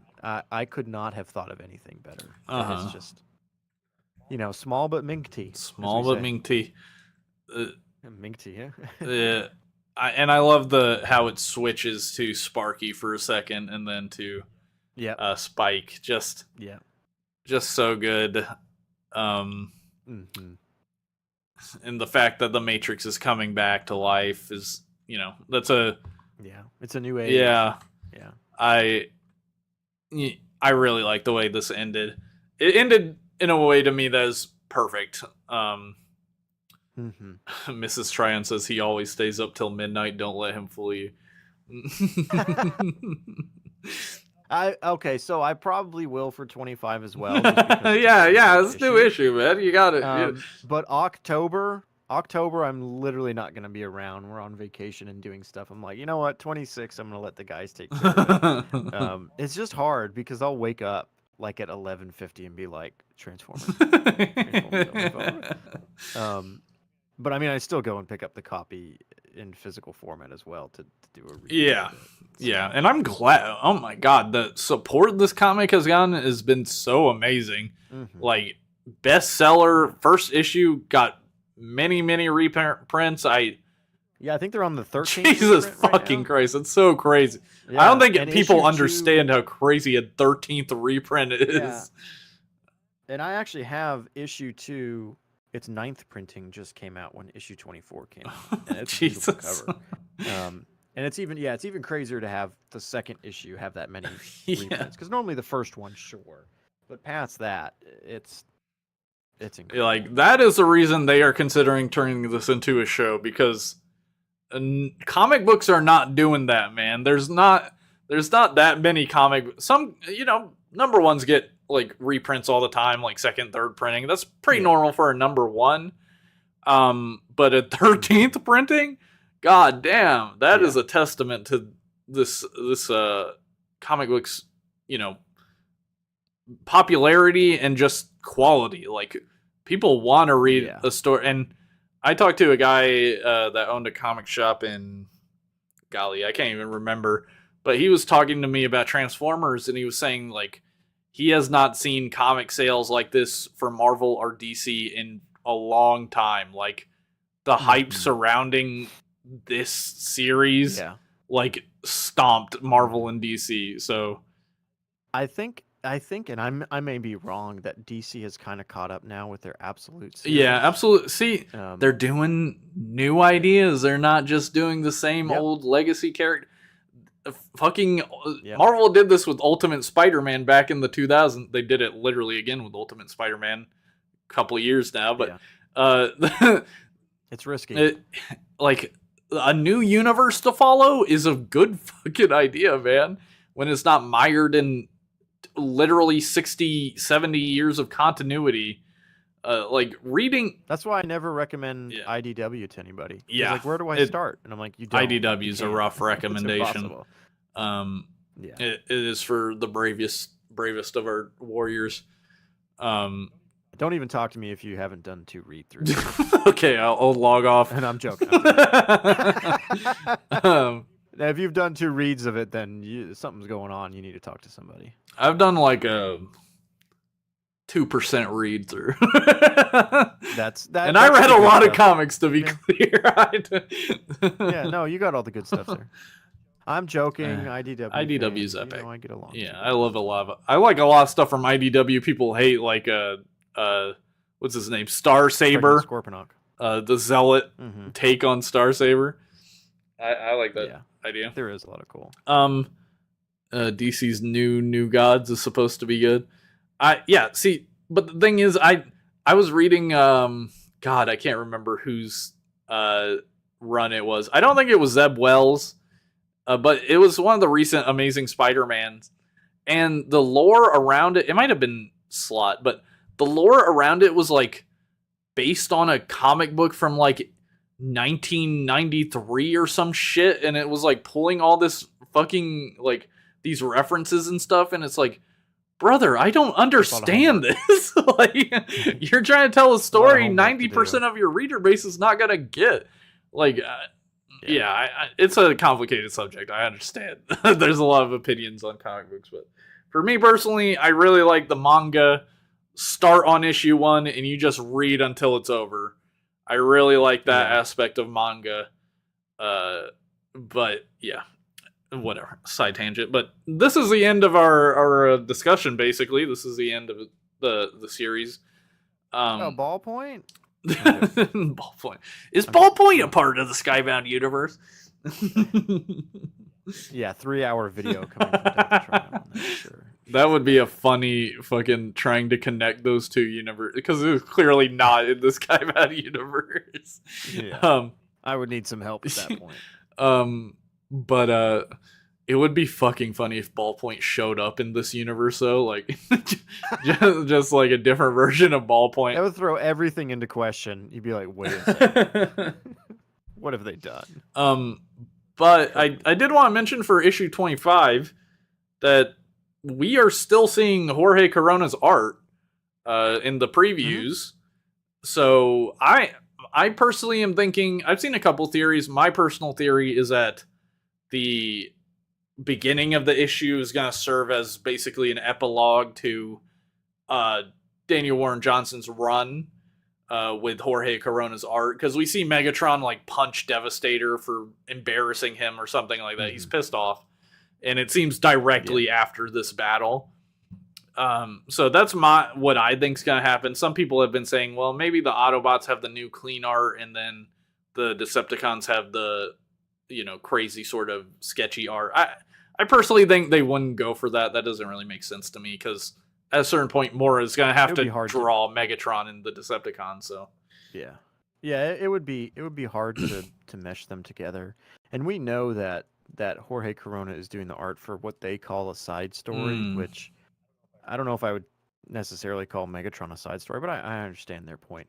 And we have actually already seen Dan Mora's designs for all the Decepticons. So I agree with you. It's probably the bridge moment, where we see the Decepticons being beaten, and then it'll probably cut to Optimus in kind of this new light. I think it'll time skip a little bit. I think it'll give a little time skip. Because it does, the preview of Dan Mora's art does show them like rebuilding the city essentially, or, rescuing people. Yeah. So. And that's something that I actually really enjoy, and I know not everybody does, about Daniel Warren Johnson's take on Transformers and his stories in general. He's not too concerned with giving exact timelines. Yeah. In fact, he doesn't. And I kind of like that, because as much as it is nice to know a timeline, I don't think it's necessary. I see a lot of people, because they do it in G.I. Joe. Right. I see a lot of people being like, well, technically, this G.I. Joe issue takes place 4 months after this, so Right. Like, that's fine. I don't think it's really that important, though. Time has just passed. Yeah, I feel like it's more like people trying to figure out when G.I. Joe happens in reference to Transformers, unless when Transformers happens. I mean, well, and that's also because G.I. Joe starts with Duke saying, I'm going to kill all the Transformers. Yeah. And we're now, 1,000 issues into G.I. Joe, and he hasn't done it. Well, yeah, Duke has a... Duke goes on a journey. I will say the G.I. Joe series is better than I expected. I did not like the miniseries they did. I like Cobra Commander. I kind of like Duke. Yeah. I did not like Destro or Scarlet, but the G.I. Joe... Destro and Scarlet are definitely the least... Yeah, weaker for me. Of them. Yeah, but G.I. Joe is great. Yeah, G.I. Joe has been a treat. An unexpected treat in my mind, because I definitely like the team dynamic more for them. I just feel like if something gets boring, they can cut to a more interesting character interaction. But yeah, if you're not reading G.I. Joe because you don't like G.I. Joe, I recommend it. I think it's pretty good. Not as good as this, but pretty good. Worth the read. Yeah, it's a good sister product to Transformers. Yeah, it's a good, and Hound is in it now, which is cool. So. It's cool to see Transformers in the G.I. Joe. Yes, give me a little Transformers. G.I. Joes treat. are cool. I started collecting G.I. Joe figures, and I've known about G.I. Joe my entire life. I grew up with the movies, which I know you love talking about. I never had any of the toys, but I've got a Cobra Commander. I've got a guy named Barbecue on my shelf. Right, Barbecue is awesome. Fire. I love G.I. Joe now. Yeah, I'm a big fan of G.I. Joe for their 4-inch scale of figures. I like those smaller figures better. I mean, the new 6-inch ones are amazing. They're amazing toys, but me personally, I like the small. I'm very selective on those. I think I might get that Firefighter one that you have, because he's cool as shit. It's so good. He really is just fantastic. Yeah. But yeah, G.I. Joe is just Transformers, but they're humans, essentially. I like to... There's a G.I. Joe called Shockwave. Yes, yeah. I like to describe it as a series about guys that are really into their jobs. Because like all of them are just like really good at one job in the military. Yeah, just one. Yeah. which is totally how the military works. Right. You're good with computers, only computers, nothing else. But yeah, it's a really good series, surprisingly good in my opinion. And Void Rivals is a great companion piece as well. It has a lot of Transformers, especially later in the run. Hot Rod and Springer show up, which is awesome. Love those guys. Love that the movie cast seems to be ending up in a kind of the movie. I mean, Magnus and RC are in this one, so it's not the whole movie. And Skuxoid. Skuxoid. Thank God. Can't forget about fucking Skuxoid. Can I just say I hate his fucking storyline right now? Every time they cut to Skuxoid's storyline, I'm like, God damn it. No. I love him. I'm against you here. I love him so much because he is the most whatever character that I never anticipated. And the fact that they're spending time on him, I'm like, okay, do your thing, Kirkman. Do your thing. I'll accept it. If they made an Energon universe toy line, I would want to. Oh yeah, Cup died. I forgot about that. Cup gets obliterated. If they have an Energon universe toy line, what I personally would want would be 3 3/4 inch figures mixed with Transformers, so the scale would be accurate. But I could definitely see them going the 6-inch route, since that's what Hasbro does now, 6-inch, and doing like I would need a Skuxoid. Yeah, that's what I'm saying. Like they would definitely eventually get to Skuxoid and be like, God damn, there's a Skuxoid figure now. What timeline? What dark timeline do we live in that there's a Skuxoid figure? What black magic has caused this? That's why I love him, because it's just so wild. It's such a Z-less character. But yes, yeah. If you're not reading Void Rivals because you don't even understand what it's about, that's fair. But just know it's deeply tied to Transformers in a really interesting way. And I'm sure it will play into a future proper Transformers story, especially with Robert Kirkman now writing it. I would not be surprised if Void Rivals maybe entered the picture more in some way. But yeah, I think that's a good place to end it. I mean, I guess one question: how do you feel about Dan Mora's art? How do you feel about the new look for the comic book based on the previews we've seen? I like Dan Mora. I like his art. I feel that he is a very clean. I mean, I can't draw anything. Right. So anything I say is going to be ridiculous. I like Dan Mora's art. I like the direction it's going. I understand why people find it maybe a little quote unquote bland. I think that thought that it's bland is only exemplified because Jorge Corona has such a stylish art. Yeah, both DWJ and Jorge Corona. It's like it is a completely different art style. Following up, they have very similar art styles. This art style is like so wildly different. It almost doesn't feel like the same book. Right, yeah. And so hopefully they bridge that gap. Which I think is why they're doing that, what I assume is an epilogue to DWJ's run with that Jorge Corona's art, because though some might argue it will be even more shocking when they switch over, but I don't know. I don't know. That's true. It won't be like IDW where every issue is a different. That's one of my problems with IDWs and comic books in general. Do this is all the constant switches, and even Transformers did it with Jason Howard took over, and then Ludo. I don't know their last name. Ludo Lalabi. Yeah, they took over for the Megatron issue. So that kind of made sense because they were almost flashbacks and contained stories. Yeah, I think they rationalized it. But this one will definitely be interesting. Yeah, this will definitely be interesting to see how it happens. I like Dan Mora's art. I understand why people don't like it necessarily, but I'm excited for it. I'm happy that they announced it because he is so well regarded in his field. Yeah, I don't know that I even knew his name before he got announced, but he's a big DC guy, it seems like.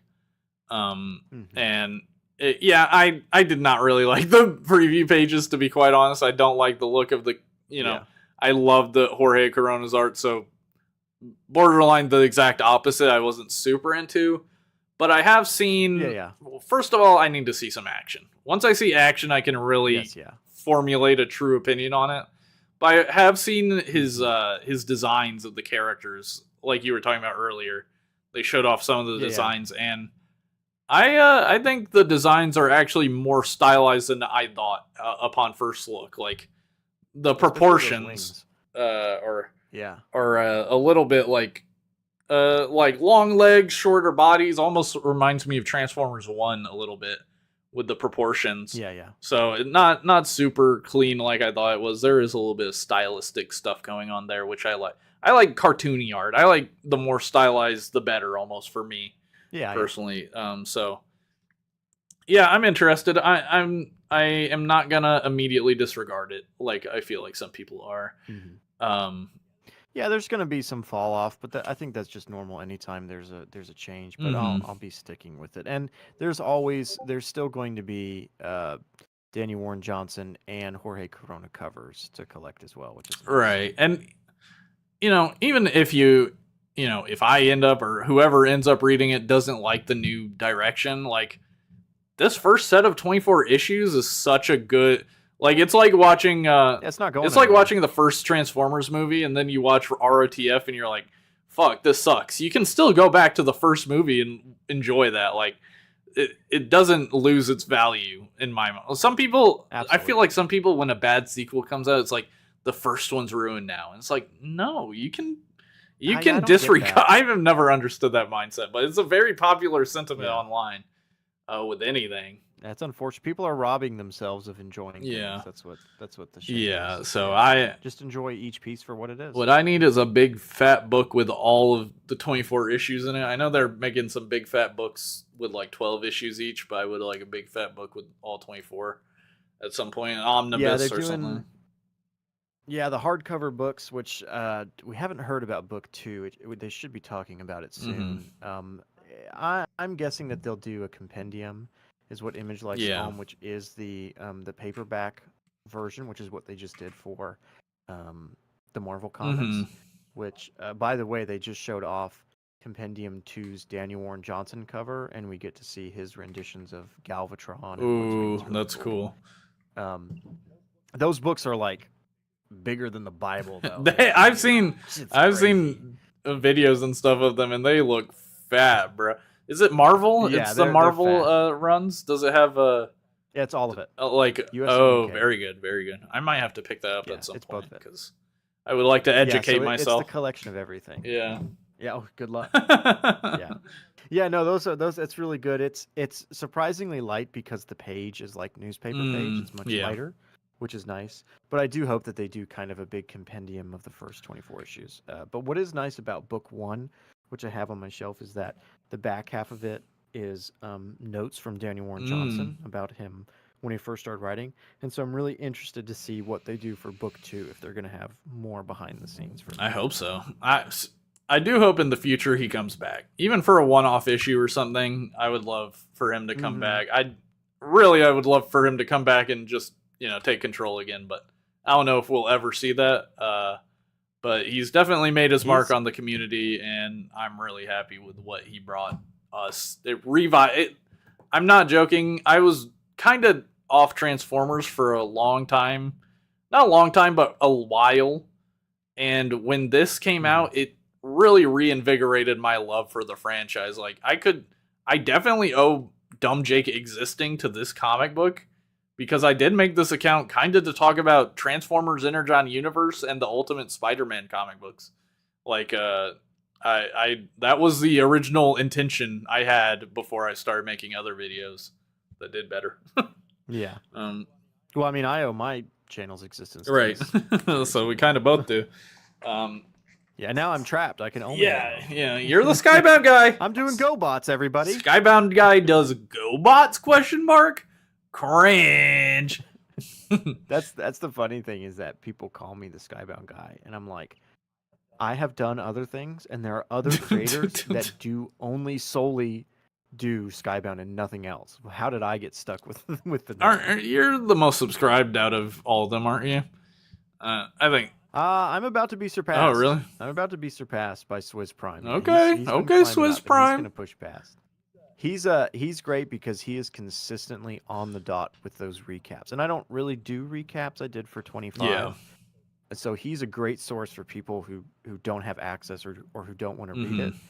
And he comes in and he's great because if there's an explosion on the page, he's going, boom, look at that. You know, he's That's he's funny. a sports guy, so he brings that sports commentary Okay. to it that I just I have to admit I've never seen a Swizz Prime video. Just not Yeah, because no. I don't think like his thumbnails are really good. If I were to do content Yeah. like him, I would copy him. Yeah, no, he's great. Yeah, he brings that explosive Mm-hmm. energy, and then Moonbase brings kind of a quieter, calmer, which is why they work great on the Teletran Tapes podcast. Yeah, which is your podcast about the freaking Transformers, and maybe is it just Transformers, or do you ever talk about other Energon Universe stuff? It's currently just Transformers right now. I've talked to the guys about possibly doing a special episode just talking in general about the other series. We don't really have the capacity to do 3 Sure. episodes a month. Yeah. Getting together is hard enough for Transformers, Mhm. but we've discussed we need to do some special episodes where we go back and rank all the issues, and then we need to get together, and we've been wanting to make this video where we read reviews of Transformers off of Goodreads because Daniel Warren Johnson famously said that if you're an artist, a writer, and you want to be humbled, go to Goodreads because there are no kind reviews in there. And I checked and confirmed the reviews on Goodreads are horrendous. I don't for these comics. What is Goodreads? Is that like Letterbox for books or something? Yeah, it is. Okay. It's a pretty That big makes sense. novel based community, which is probably why they hate Yeah. comics on there. But yeah, we need to do a few special episodes like that. But for the most part, we focus just on covering the issues. Yeah, okay. That's cool. Yeah. YouTube and Spotify and Apple Podcasts to plug it. Yeah, but this was really fun. I'm glad we did this. I will maybe chop it up Yeah. into a video. But Good luck. This is what 3 3 hours just broke 3 hours.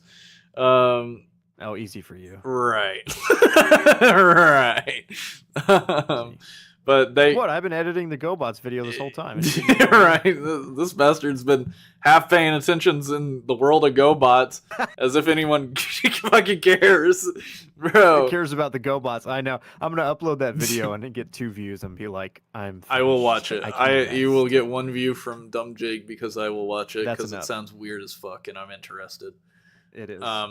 It is. But yeah, thank you for joining me, Delta Tryon. You're one of my first YouTube friends, so always thank fun you. to collaborate with you. And Yeah. Thanks for having me. on. yeah. Thank you for it not being Skibbity Toilet. this No, time. yeah, that'll be next time. What? Where's your Again, hour-long Skibbity toilet lore video? Make something the people want, That Delta. went up on my 7th. Oh, channel. you have to go find it. Skibbity Tryon. Yeah.